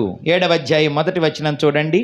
ప్రియులారా, మనకు ఈ వాగ్దానములు ఉన్నవి గనుక దేవుని భయముతో పరిశుద్ధతను సంపూర్తి చేసుకొనుచు శరీరమునకును ఆత్మకును కలిగిన సమస్త కల్మషము నుండి మనలను పవిత్రులనుగా చేసుకుందాం. ఒకవేళ ఎక్కడైనా అపవిత్రత అంటిందనుకో, రాత్రి మీకు చెప్పాను ఏమిటి? హృదయము, మనస్సాక్షి, శరీరము అన్నీ శుద్ధిగా ఉండాలి. మనసు తలంపులు. Heart is the seat of thoughts అని, మనసులోనే తలంపులు పుడతాయి. అర్థమైందా? హృదయంలోనే ప్రతి ఆలోచన పుడుతుంది. కనుక నీ ఆలోచనలు శుద్ధిగా ఉండాలి. ఆలోచనలను ఆపకపోతే శరీరం మలినమవుతుంది. ఆ ఆలోచనల ప్రకారం ప్రవర్తిస్తాం గనక ఆ పాపం చేసినప్పుడు శరీరం కూడా మలినమవుతుంది. నీ శరీరము నీ ఆత్మ రెండూ పరిశుద్ధంగా ఉండాలి. అప్పుడే పరిశుద్ధుడైన దేవుడు నీతో ఉంటాడు. అప్పుడే దేవుడు ఇక్కడ నీతో ఉంటాడు. ఇక్కడ నువ్వు దేవుని నీతో ఉంచుకుంటే రేపు మరణించిన తర్వాత పరలోకంలో ప్రభువు నిన్ను తనతో ఉంచుకుంటాడు. ఇక్కడ ఆయన నీకు దేవుడైతే అక్కడ ఆయన నీకు తండ్రి అవుతాడు. ఇక్కడ నువ్వు ఆయన పాలించే ప్రజగా ఉంటే, ఆయన శాసనాలకు లోబడితే అక్కడ దేవుడు తన సింహాసనానికి నిన్ను వారసుడిగా చేసుకుంటాడు. కాబట్టి చెప్పాను కదా, వర్తమానం భవిష్యత్తు రెండు దేవుడి చేతిలోనే ఉన్నాయి. కనుక నీ వర్తమానం నీ భవిష్యత్తు బాగుండాలి. నీ వర్తమానం బాగుంటేనే నీ భవిష్యత్తు బాగుంటుంది. నీ వర్తమానం అవకతవకలుగా ఉంటే నీ భవిష్యత్తు ప్రశ్నార్థకం అవుతుంది. అది చాలా యాతనకరం, వేదనకరం అవుతుంది. అందుకని మీ వర్తమానాన్ని జాగ్రత్తగా కాపాడుకోండి. అది మీ చేతిలో లేదు. గతం మీ చేతిలో లేదు, వర్తమానం మీ చేతుల్లోనే ఉంది. ఈ వర్తమానాన్ని దేవునికి లోబడి చేయండి, దేవుని వాక్యానికి లోబడి ప్రవర్తించండి. అప్పుడు మీ భవిష్యత్తు దేవుని సన్నిధిలో భద్రంగా ఉంటుంది. కనుక భవిష్యత్తుకు భయపడకండి, మరణానికి భయపడకండి, రేపేం జరుగుద్దో భయపడకండి. దేవునికి భయపడండి, దేవునికి లోబడండి, దేవుడు మిమ్మల్ని దీవిస్తాడు. సరే రండి, ఈ వర్తమానంలో ఏం జరిగిందో కొంత వివరించే ప్రయత్నం చేస్తాను. ఆ తర్వాత మనం ప్రార్థన చేసుకుందాం. మిగిలింది ఈసారి వచ్చినప్పుడు చెప్పడానికి ప్రయత్నం చేస్తా. రండి. ఇప్పుడు వారు బెత్లెహేము నుండి ఎక్కడికి వచ్చారు? మోయాబునకు వచ్చారు. మోయాబు ఎలాంటి వారో చెబుతూనే ఈ వివరణలోనికి నేను వచ్చాను. మోయాబీయులు కెమెషు అనే దేవతను ఆరాధిస్తారు. అర్థమవుతుందా? కెమెషు అనే దేవతను ఆరాధిస్తారు. వారు చాలా గర్విష్ఠులు, వారు చాలా బలవంతులు కూడా, వారు చాలా ఆస్తిపరులు. ఆస్తి వలన కొన్నిసార్లు గర్వం వచ్చేస్తుంది, అంతస్తు వలన కొన్నిసార్లు గర్వం వస్తుంది. మోయాబీయుల లక్షణం చెప్పాను కదా, వారు చాలా ఆస్తిపరులు, ఆ తర్వాత బలవంతులు, ఆ తర్వాత గర్విష్ఠులు. ఎవడికి డబ్బు ఉంటుందో, ఎవడికి బలం ఉంటుందో వాడికి ఖచ్చితంగా గర్వం ఉంటుంది. డబ్బు లేనివాడు కాస్త దీనంగా ఉంటాడు, బలం లేని బలహీనుడు కొంచెం దీనంగా ఉంటాడు. కానీ డబ్బు బలం, గుండె బలం, కండబలం, జనబలం, ధనబలం ఉందనుకో, వాడికి కళ్ళు ఏడుంటాయి. కళ్ళు నెత్తికెక్కినాయి రాడికంటారే.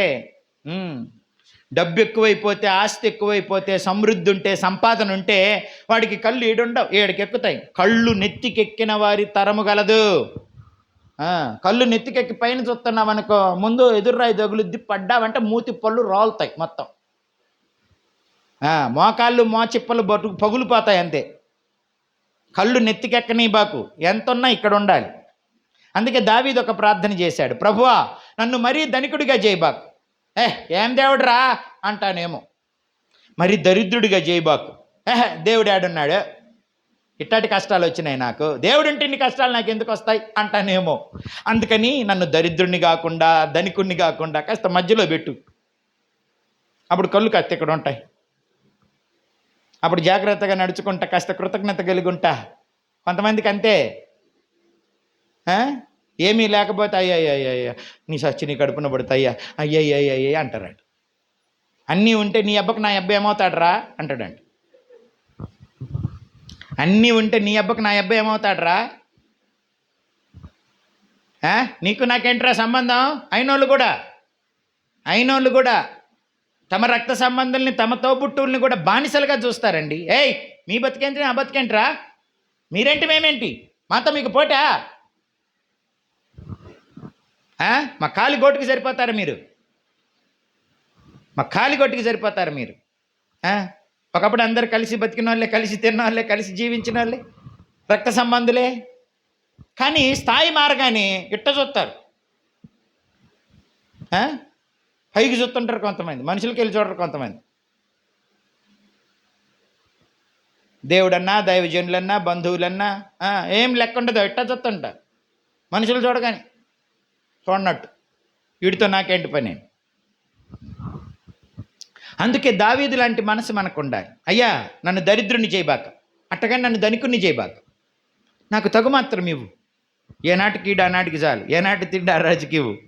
నేను గర్విష్ఠుడినై పాడిపోయకూడదు. ఎందుకని గర్విష్ఠులందరూ దేవునికి అసహ్యులు. ఎవడికి ధనం ఉంటుందో, ఎవడికి బలం ఉంటుందో, ఎవడికి సమృద్ధి ఉంటుందో వాడు గర్విష్ఠుడయ్యే ప్రమాదం ఉంది. ఆ గర్వం వెనకనే నాశనం ఉంటుంది. మోయాబీయులు గర్విష్ఠులు, విగ్రహారాధకులు. అంతేనా, దేవుని పిల్లలను శపిస్తారు, దేవుని పిల్లలను ద్వేషిస్తారు. మోయాబీయుల లక్షణం అది. మీకు తెలుసో లేదో, మోయాబీయులకు బారాక్ అని ఒక రాజు ఉన్నాడు, బాలాకు.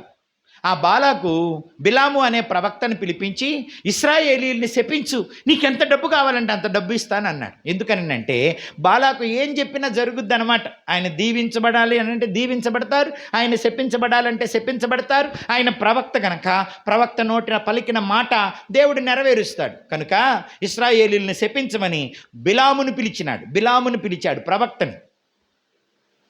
బిలాం డబ్బు మూటలు తీసుకొని ఆశపడి, ఘనతలకు సన్మానాలకు సత్కారాలకు ఆశపడి వచ్చి ఇశ్రాయేలీల్ని శపించాలి అనుకొని శపించటం మొదలుపెట్టాడు. అందుకేం చేశాడు తెలుసా, 12 బలిపీఠాలు కట్టమన్నాడు. ఎందుకంటే 12 గోత్రాలు ఉన్నాయి. 12 బలిపీఠాలు కట్టి 12 బలిపీఠాల మీద 12 బలులు అర్పించి, ఇక దేవుడు బలి అర్పిస్తే సంతోషపడి నా ప్రార్థనలు ఆలకిస్తాడని బలులు అర్పించినాక ఇశ్రాయేలీల్ని శపించటం మొదలు పెడితే ఏమైపోయిందో తెలుసా, ఇశ్రాయేలీలను శపించాలనుకున్న బిలాము నోట మాటలన్నీ ఆశీర్వాదాలు వస్తున్నాయి. పక్కనే నిలబడ్డాడు బాలాక్. బుద్ధి లేనోడా, ఎందుకురా నిన్ను అక్కడి నుంచి పిలిపించింది? బలిపీఠాలు కట్టి బలులు అర్పించి వాళ్ళని శపించమంటే నీ మాట ప్రకారం వాళ్ళంతా నాశనమైపోతారనుకుంటే ఏమిట్రా నువ్వు శపించమంటే దీవిస్తావు? నాకేం తెలుసాయి బాబు, నేను శపించాలని అనుకుంటున్నా, కానీ నా నోటికి దీవెనలో వస్తున్నాయి, నేనేం చేయను? అరే పనికి మళ్ళీ అంతా వేస్ట్ చేసావు కదరా. వాళ్ళు అసలే దీవించబడి ఉంటే మళ్ళీ వాళ్ళని దీవిస్తావు? నువ్వు పోరా బాబు ఇక్కడి నుంచి అసలు అని చెప్పి పంపించాడు. మరలా వచ్చి ఇంకోసారి ఛాన్స్ ఇవి, ఇంకోసారి మళ్ళీ బలిపీఠాలు కడదాం, మళ్ళీ బలి అర్పిద్దాం, ఈసారి మళ్ళీ శపించే పని చేస్తా అని మళ్ళీ శపించబోతుంటే మరలా దీవెనలో వస్తున్నాయి. ఇదేంట్రా, నేను శపిద్దామంటే నాకు దీవెనలు వస్తున్నాయి? మరి నువ్వేం మనిషివిరా, నేను శపించమని తెస్తే దీవిస్తావేట్రా బుద్ధి లేనోడా? నేను ఏం చేయను బాబు, అసలు నా నోరు నా స్వాధీనంలో లేకుండా అయిపోతాను. నేను శపిద్దామంటే నాకు దీవెనలు వస్తున్నాయి, నేనేం చేయను? దేవుడు వారి పక్షాన ఉన్నాడు, వారిని ఎవరు పాడు చేయలేరు. వాళ్ళల్లో ఒక ప్రవక్త పుడతాడు, వాళ్ళల్లో నుంచి ఒక నక్షత్రం వస్తుంది, వాళ్ళే ఈ లోకానికి రక్షకుని అందిస్తారు, వాళ్ళని ఎవడు పాడు చేయలేడు అంటున్నాడు. మరి ఇది చెప్పడానికి కదా నిన్ను ఎడదాకా తీసుకొచ్చింది? బుద్ధి లేనాడు, వెళ్ళిపో ఇక్కడి నుంచి, వెళ్ళిపో. నేనేం చెప్పనయ్యా, నేనేం చేయను, అదే వస్తుంది నాకు. అప్పుడేం చేశాడు తెలుసా, వెళ్తా డబ్బు కాసిపడి ఈ బిలాము ఓ మాట చెప్పాడు. ఏమిటంటే, ఇశ్రాయేల్ దేవునికి ఒకటి ఇష్టంలా, వ్యభిచారం, విగ్రహారాధన, ఈ 2 ఇష్టం లేదు ఆయనకి. కాబట్టి అందమైన మోయాబు స్త్రీలను ఇశ్రాయేలు మగోళ్ళ దగ్గరికి పంపించు, వెళ్ళేటప్పుడు ఈ విగ్రహాలు కూడా తీసుకొని వెళ్ళమని చెప్పు. వారు ఈ అందమైన స్త్రీలతో వ్యభిచరించేటప్పుడు మా విగ్రహాలకు ఆరాధన చేస్తేనే మీతో వ్యభిచరించి మీ కోరిక తీరుస్తామని చెప్పమని చెప్పు. అప్పుడు ఈ పాపం కొరకు వారు విగ్రహారాధన చేస్తారు, అప్పుడు దేవునికి వారు దోషులైపోతారు. నువ్వు నేను శపించవసరంలా, నువ్వు నేను నాశనం చేయవసరంలా, దేవుని కోపమే వస్తుంది, వాళ్ళే నాశనం అయిపోతారు, దేవుడే నాశనం చేస్తాడు. వ్యభిచారమన్నా, త్రాగుడన్నా, విగ్రహారాధన అన్నా ఆ పరిశుద్ధ దేవుడికి ఇష్టంలే, ఆయనే వాళ్ళకు శత్రువు అవుతాడు. కనుక వాళ్ళతో విగ్రహారాధన చేపించు, వ్యభిచారం చేపించు, అందుకు అందమైన అమ్మాయిల్ని పంపించు. చివరికి ఏం చేశాడు తెలుసా, బాలాకు బిలాము చెప్పిన ఆ తప్పుడు బోధ విని దేశంలో ఉన్న అందమైన అమ్మాయిల్ని పిలిచి విగ్రహాలను వారికిచ్చి కెమెషు దేవతను వాళ్ళ దగ్గరికి పంపిస్తే ఈ బుద్ధి లేని ఇశ్రాయేలీయులు వారితో వ్యభిచరించి వారి విగ్రహాలను పూజించి వారు తాగి జీవితాన్ని నాశనం చేసుకున్నారు. అంతే, దేశం మీదకి తెగులు వచ్చింది. దేవుడే కోపపడి ఇశ్రాయేలీల్ని నాశనం చేశాడు. గొప్ప తెగులు వచ్చేసింది, లక్షల మంది చచ్చిపోయారు. దేవుని కోపం మండుకుంటుంది. అర్థమవుతుందా? విగ్రహారాధన, అపవిత్రత, మత్తు పదార్థములు, తిండి కోసం మనం వెంపర్లాడితే దేవునికి మనం కోపం తెప్పిస్తాం. ముహూర్తాలు చూడకూడదని చెప్పాను, చీకటి సంబంధమైన కార్యాలు మీరు చేయొద్దని చెప్పాను. మీరు దేవునికి భయపడినంత వరకు మిమ్మల్ని ఎవడూ పాడు చేయలేడు. మీరే దేవునికి దూరం అయితే మిమ్మల్ని ఎవడు బాగు చేయలేడు, అది కూడా చెబుతున్నా. నేను తలుపులు తెరిస్తే మూయగలిగిన వాడెవడు లేడు, నేను మూస్తే తెరిసేవాడెవడు లేడు. నేను దీవించాలనుకుంటే మిమ్మల్ని శపించగలిగినోడెవడు లేడు, నేనే శపించాలనుకుంటే మిమ్మల్ని దీవించేవాడు ఒక్కడుండడు. ఆశీర్వాదం, శాపం నా దగ్గరే ఉన్నాయి. జీవం, మరణం నా స్వాధీనంలోనే ఉన్నాయి. మేలు, కీడు నా దగ్గరే ఉంది. మీ ప్రవర్తనను బట్టి నేను మీకు చేస్తా. కనుక జాగ్రత్తగా ఉండాలి. సాతాను శోధనలో చిక్కుకోకూడదు. మనం దేవుని పిల్లలం. భవిష్యత్తు మనది, పరలోకం మనది, నిత్య జీవం మనది, విజయం మనది. అది ఇచ్చే దేవునికి మనం దూరం అవ్వకూడదు. మోయాబీయులు ఎవరు చెప్పండి? ధనవంతులు, బలవంతులు, అంతేకాదు గర్విష్ఠులు, అంతేకాదు దేవుని పిల్లలను దూషించేవారు, శపించేవారు, ద్వేషించేవారు, దేవుని పిల్లలతో యుద్ధం చేయడానికి వచ్చేవారు. అట్టడోడు బతికి బట్టకట్టడు, ఎవడు బాగుపడడు. దేవుణ్ణి కానీ దేవుని రక్తంలో కడగబడిన బిడ్డలను కానీ దూషించి ద్వేషించి శపించేవాడు ఎప్పటికీ బాగుపడ్డు. వాడు ప్రవక్త అయినా సరే. బిలాము కూడా ఆ తప్పుడు సలహాలు ఇచ్చి శపించజూచి చేతగాక వెళ్ళిపోతూ ఉంటే మోయాబు రాజు బాలాకి ఇచ్చిన బంగారు మూటలు తీసుకొని యుద్ధం రేగింది. ఆ యుద్ధంలో ఎవడో తెలియకనే కత్తితో పొడిచి చంపేశాడు. డబ్బు మూటల మీద పడి చచ్చాడు. ఒక్క రూపాయి కూడా అతను ఉపయోగించుకోలేదు. అతడు ప్రవక్తే, దేవుడు మాట్లాడతాడు. కానీ ఏం ప్రయోజనం? తాను దేవుని పిల్లలను శపించటానికి వాడాడు గనక తనకున్న ఆ ప్రవచన వరాన్ని అతడు కత్తివాతతో చచ్చిపోయాడు. బుద్ధి లేని ప్రవక్తగా మిగిలిపోయాడు. బేయేరు కుమారుడైన బిలాము నడిచిన త్రోవలో మీరు నడవద్దు అన్నాడు పేతురు భక్తుడు. మీ సహోదరులను శపించకూడదు. వాళ్ళు పాడైపోవాలని నువ్వెప్పుడూ కోరుకోకూడదు. వాళ్ళు దీవించబడాలని కోరుకోవాలి కానీ వాళ్ళు పాడైపోవాలని కోరుకోకూడదు. శత్రువునైనా ప్రేమించమన్నవాడు మన దేవుడు, శత్రువుకు మేలు చేయమన్నవాడు మన దేవుడు. అంతేగాని శత్రువు పాడైపోవాలని మనం కోరుకోకూడదు. మన దేవుడు అలాంటి వాడు కాదు. మీరు మీ పరలోకపు తండ్రికి కుమారులగునట్లు మీ శత్రువులను ప్రేమించండి, మిమ్మల్ని ద్వేషించే వారిని దీవించండి, మిమ్మల్ని శ్రమ పెట్టే వారి కొరకు ప్రార్థన చెయ్యండి. అంతేగాని కీడుకు ప్రతి కీడు చెయ్యొద్దు. కొంతమంది ఎప్పుడు పోతాను చిట్ట చిట్ట చిట్ట చిట్ట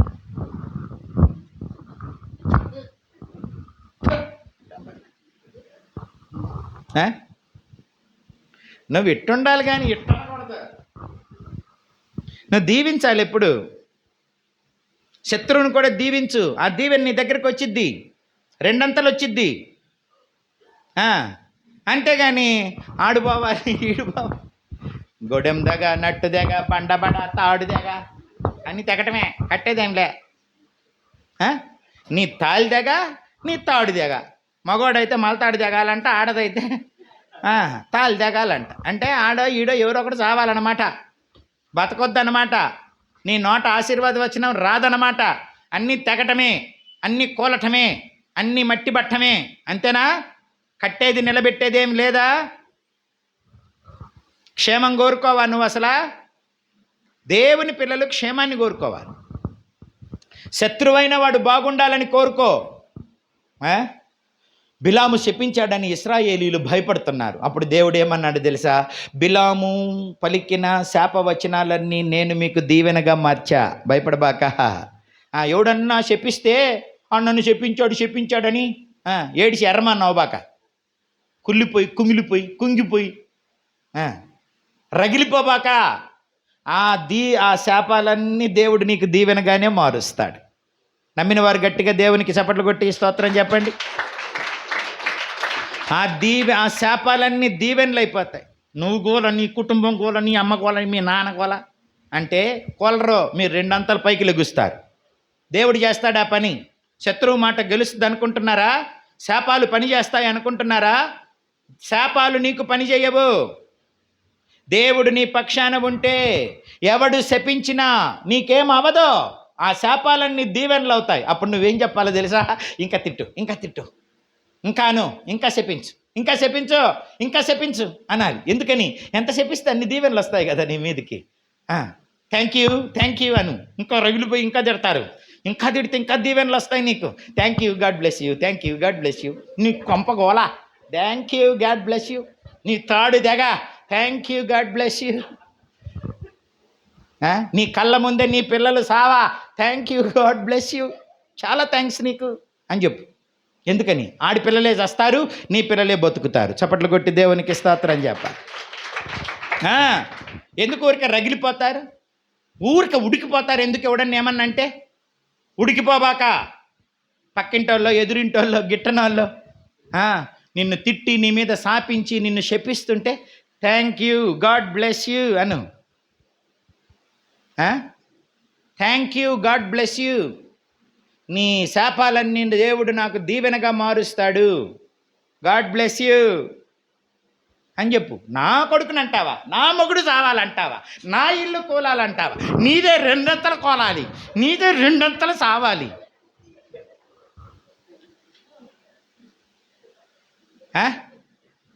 అనబాకు అంటే దీవెనలు పోగొట్టుకుంటావు. Thank you, God bless you అని చెప్పు. థ్యాంక్ యూ, చాలా థ్యాంక్స్, ఇంత చెప్పించినందుకు చాలా థ్యాంక్స్, అంతకు రెండంతలు దేవుడు నన్ను దీవిస్తాడు అని చెప్పు. ఎవరనుకున్నా నీతో ఉన్న దేవుడు. ఎందుకు ఊరికే మాటల, మనుషుల మాటలు నీకు తగులుతాయా? తగలవు. వాళ్ళ శాపాలు నెరవేరుతాయా? నెరవేరావు. దేవుని దీవెనలే నీ పట్ల నెరవేరుతాయి. కనుక దేవుని పిల్లలు విశ్వాసంతో బతకాలి. నీతిమంతుడు విశ్వాస మూలంగా జీవిస్తాడు. అన్నిటికీ భయపడడు, అందరికీ భయపడడు. మంచి రోజుకి చెడ్డ రోజుకు భయపడితే ఎలా? ముహూర్తాలకు భయపడితే ఎలా? నువ్వు దయ్యాలకు భయపడితే ఎలా? దేనికి భయపడద్దు, దేవుడు నీతో ఉన్నాడు. ఇంక ఇక్కడ కాపేనా? ఈ విషయాలన్నీ తర్వాత చెబుతాను మరి, సరేనా? ఇప్పుడు టైం అయిపోతుంది కనుక ఇప్పటి వరకే దేవుడు ఇవి అనుమతించాడు అనుకుంటాను. ఈ ప్రయాణంలో ముందుకు సాగాలి. ఉండండి, కంక్లూజన్ చేయాలిగా మరి. అటు ఇటు కాకుండా మధ్యలో ఆపితేలా?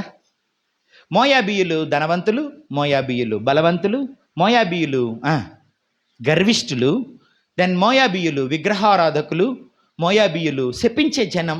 మోయాబీయులు దేవుని పిల్లలతో యుద్ధం చేస్తారు. అందుకే మోయాబీ ఇప్పుడు అడ్రస్ లేకుండా అయిపోయింది. మోయాబీయుల దేశం నక్కల పాలైపోయింది. ఎవరు లేరు అక్కడ. మోయాబీయులు నక్కల పాలైపోయినారు, వాళ్ళ కట్టడాలు నక్కల పాలైపోయినాయి. కానీ ఇశ్రాయేలీలు ఇప్పటికీ నిలబడే ఉన్నారు. దావీదు కట్టిన గోడలు, దావీదు దేవాలయపు గోడలు ఈ రోజుకు నిలబడి ఉన్నాయి. హిజ్కియా తవ్వించిన కాలువ ఈ రోజుకు ఉంది. కోట గోడలు ఈ రోజుకు నిలబడ్డాయి. వాళ్ళ మీద జరిగిన యుద్ధాలు ఎవరి మీద జరగలేదు, కానీ దేవుడు వారి పక్షాన ఉన్నాడు కనుక వారు ఈరోజు నిలబడ్డారు, రేపు కూడా నిలబడతారు. 1000 ఏండ్లు ప్రభు వచ్చి వారి పక్షాన నిలవబడి యెరూషలేమును కేంద్రంగా చేసుకొని ఆయన ఈ లోకాన్ని పరిపాలించబోతున్నాడు. 1000 ఏండ్లు ఇలపై యేసు రాజ్యమేలును, 1000 ఏండ్లు ఇలపై యేసు రాజ్యమేలును, ఈ లోక రాజ్యములన్నీ ఆయన ఏలును, ఈ లోక రాజ్యములన్నీ ఆయన ఏలును. నీతి శాంతి వర్ధిల్లును, నీతి శాంతి వర్ధిల్లును, న్యాయమే కనబడును, న్యాయమే కనబడును. యేసు రాజుగా వచ్చుచున్నాడు, భూలోకమంతా తెలుసుకుంటారు. యేసు రాజుగా వచ్చుచున్నాడు, భూలోకమంతా. వివరణ మీకు ఇవ్వను కానీ ఉన్న విషయం స్టార్ట్ చేసిన వాక్యం ఒకసారి చదివి అక్కడ ఏం జరిగిందో ఒకసారి చెప్తాను. ఒకసారి చూడండి 8వ వచనం. వారు ప్రయాణమై మోయాబు నుంచి యెరూషలేముకు వెళ్తున్నారు.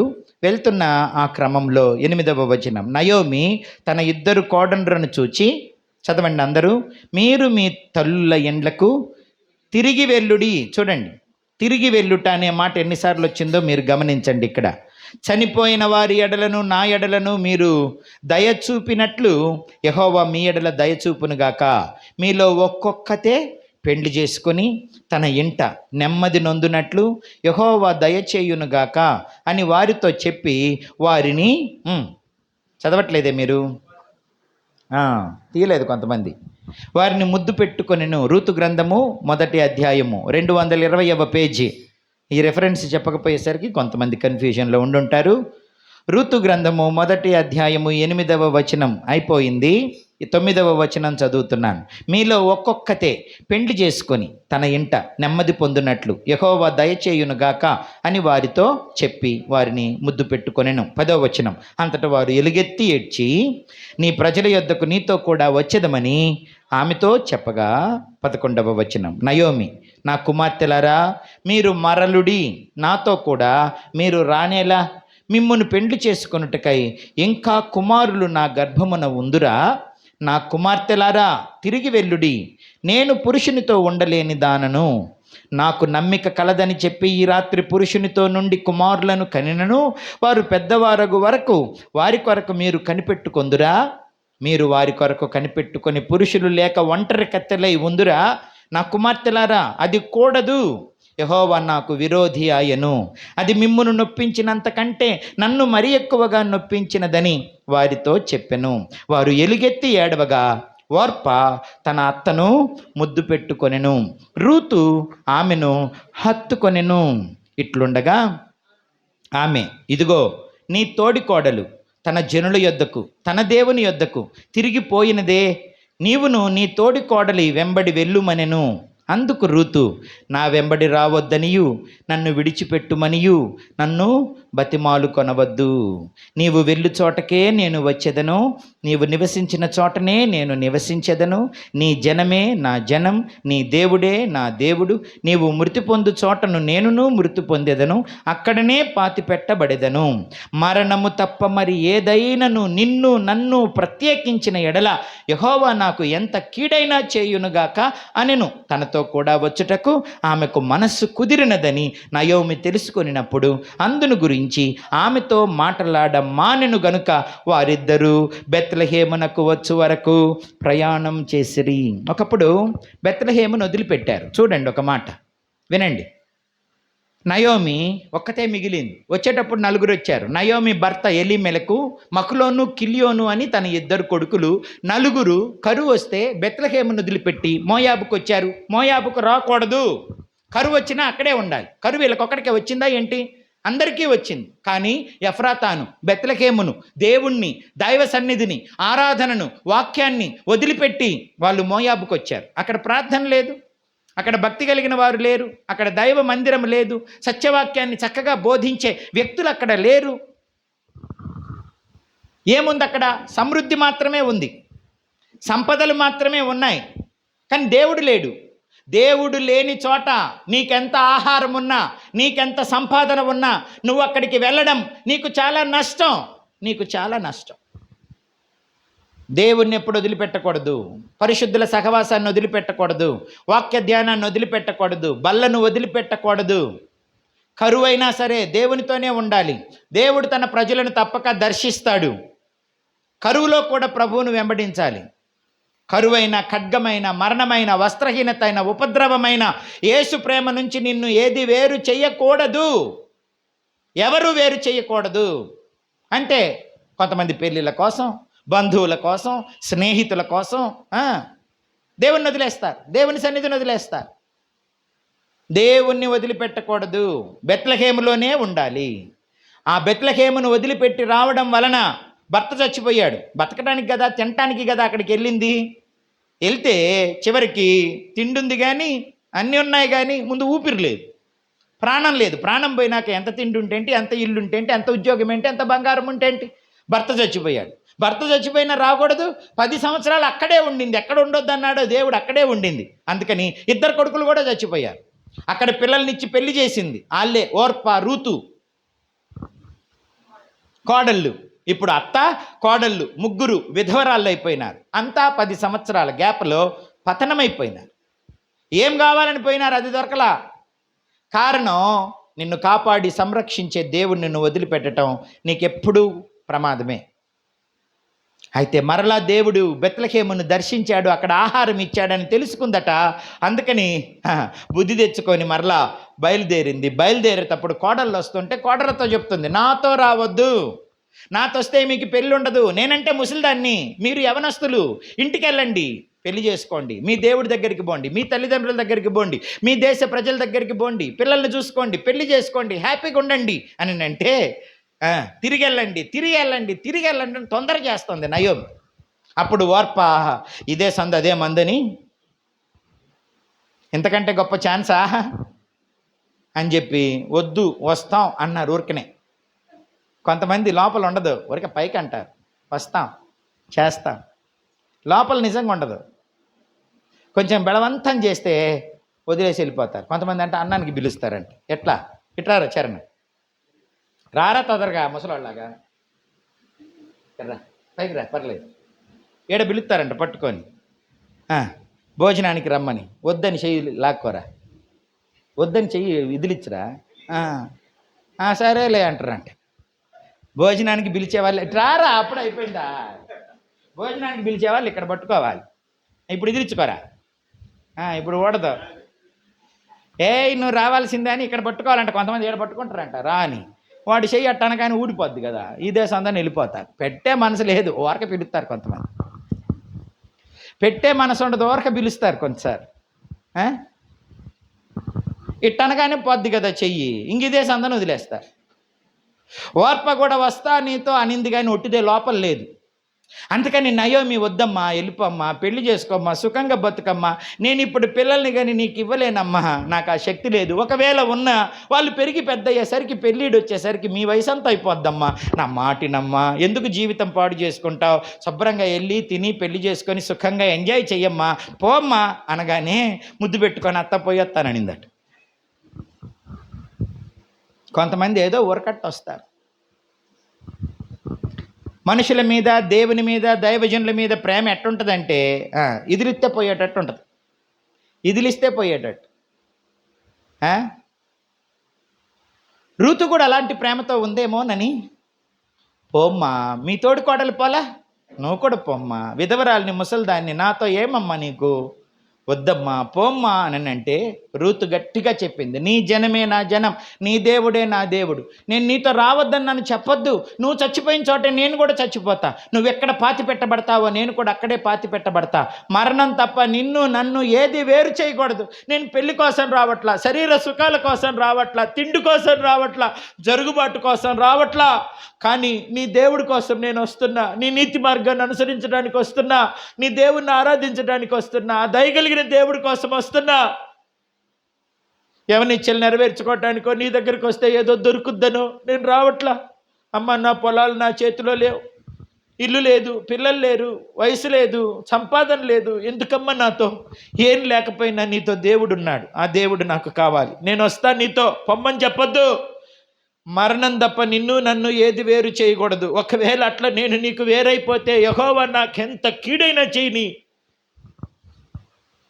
నేను నిన్ను వదిలిపెట్టిపోను. ఏముందమ్మా నా దగ్గర, ఏమీ లేదు, కానీ నీ దగ్గర దేవుడు ఉన్నాడు, ఆ దేవుడి కోసం నేను వస్తా, ఆ నీతి కోసం నేను వస్తా, ఆ దైవ సన్నిధి కోసం నేను వస్తా. నిన్ను కోరుకుంటుంది నీ దేవుణ్ణి చూసి, ఆ దేవుణ్ణి కూడా ఆ సన్నిధిని చూసి కోరుకుంటున్నా. మారని దేవుడు, మరువని దేవుడు, వాగ్దానాలు ఇచ్చి నెరవేర్చే దేవుడు నాకు కావాలి, నేను వస్తాననింది. మొదటి అధ్యాయం అంతా కన్నీరు. రెండవ అధ్యాయానికి వస్తే కష్టపడి పరిగెరుకుంది.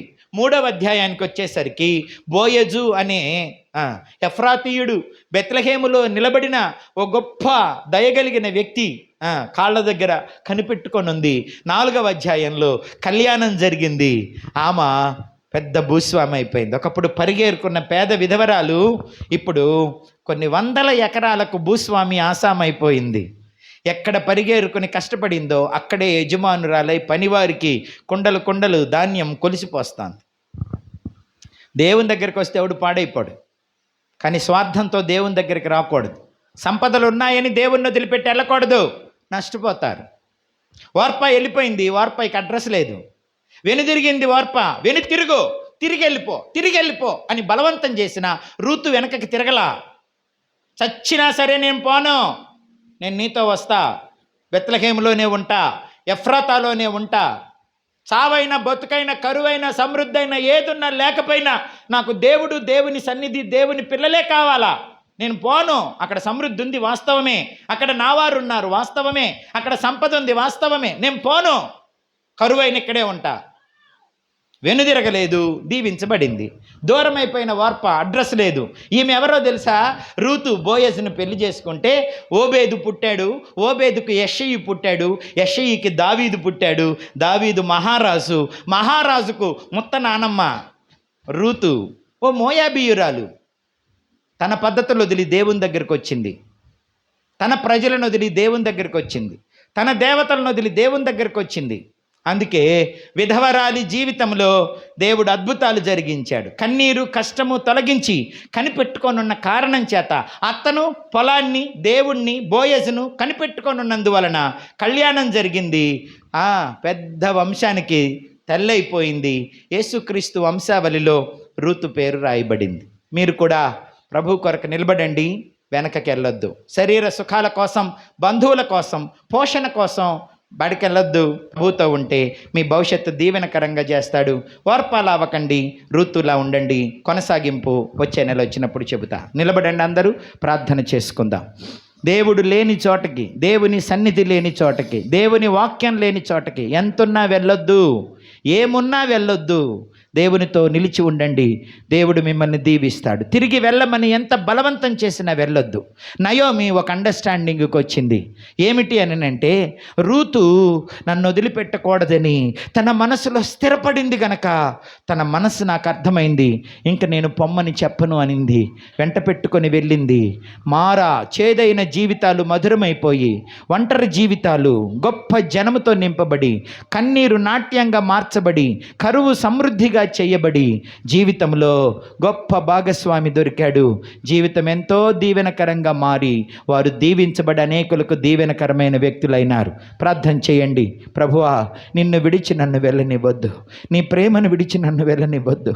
శరీరాన్ని కానీ, లోకాన్ని కానీ, తిండిని కానీ, సంపాదనను కానీ ప్రేమించి ప్రభువా నీ సన్నిధికి నన్ను దూరం అవనివ్వద్దు నాయన. అయ్యా, వెనుతీసే మనస్సు నాకు రానివ్వద్దు, తిరిగి వెళ్ళే మనస్సు నాకు రానివ్వద్దు. నిన్ను హత్తుకొని, నీ బిడ్డలను హత్తుకొని, నీ సన్నిధిని హత్తుకొని, ఎవరికి భయపడకుండా నీకే భయపడుతూ నిన్నే ప్రేమిస్తూ ప్రభువా ముందుకు సాగే కృప దయచేయండి. నా వర్తమానం నీ చేతిలో ఉంది, నా భవిష్యత్తు కూడా నీ చేతిలోనే ఉంది. నీ పట్ల నాకున్న ఉద్దేశాలు హానికరమైనవి కావని చెప్పావు ప్రభువా. నన్ను, నా బిడ్డలను కాచేవాడా, నడిపించేవాడా, కరువులో సైతం సమృద్ధినిచ్చేవాడా, చీకటిని వెలుగుగా మార్చేవాడా, మరణాన్ని జీవంగా చేసేవాడా, ఎడారిని పుష్పింపచేయువాడా, విధవరాలి జీవితంలో అద్భుతమైన కళ్యాణాన్ని జరిగించి కన్నుల పండుగగా పిల్లలనిచ్చి వారి సంతానాన్ని ప్రభువా నీతిమంతులుగా వర్ధిల్ల చేసిన దేవుడవు. భవిష్యత్తే లేదనుకున్నప్పుడు గొప్ప భవిష్యత్తు నామకిచ్చినావు ప్రభువా.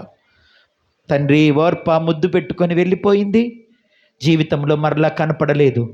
మోయాబీయులందరూ నాశనమైపోయినారు, వారి దేశం నక్కల పాలైపోయింది, వారు అడ్రస్ లేకుండా అయిపోయినారు.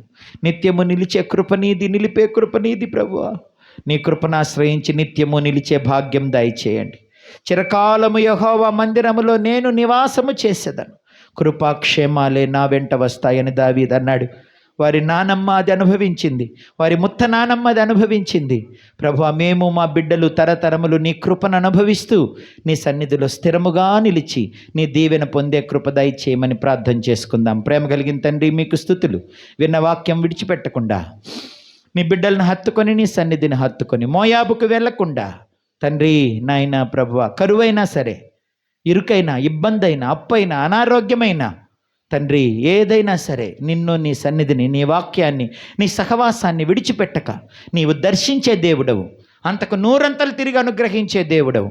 విశ్వాసమిగా నీతిమంతుడు విశ్వాసమూలముగా జీవిస్తాడని విశ్వాసముతో నిన్నే హత్తుకొనుండే జీవితం మరణం వరకు మాకు దయచేయమని నీకు లోబడి నిన్ను ఘనపరుస్తూ నీ రాజ్యంలో నీ కుమారుడిగా, నీ కుమార్తెగా యుగయుగాలు జీవించే భాగ్యం నిన్ను విశ్వసించి నీ దగ్గరికి చేరిన ఈ బిడ్డలందరికీ స్థిర హృదయం అనుగ్రహించి రూతులాగా వీరిని నిలిపి దీవించుమని, ఆశీర్వదించుమని యేసు నామాన వేడుకొనుచున్నాను తండ్రి. ఆమేన్.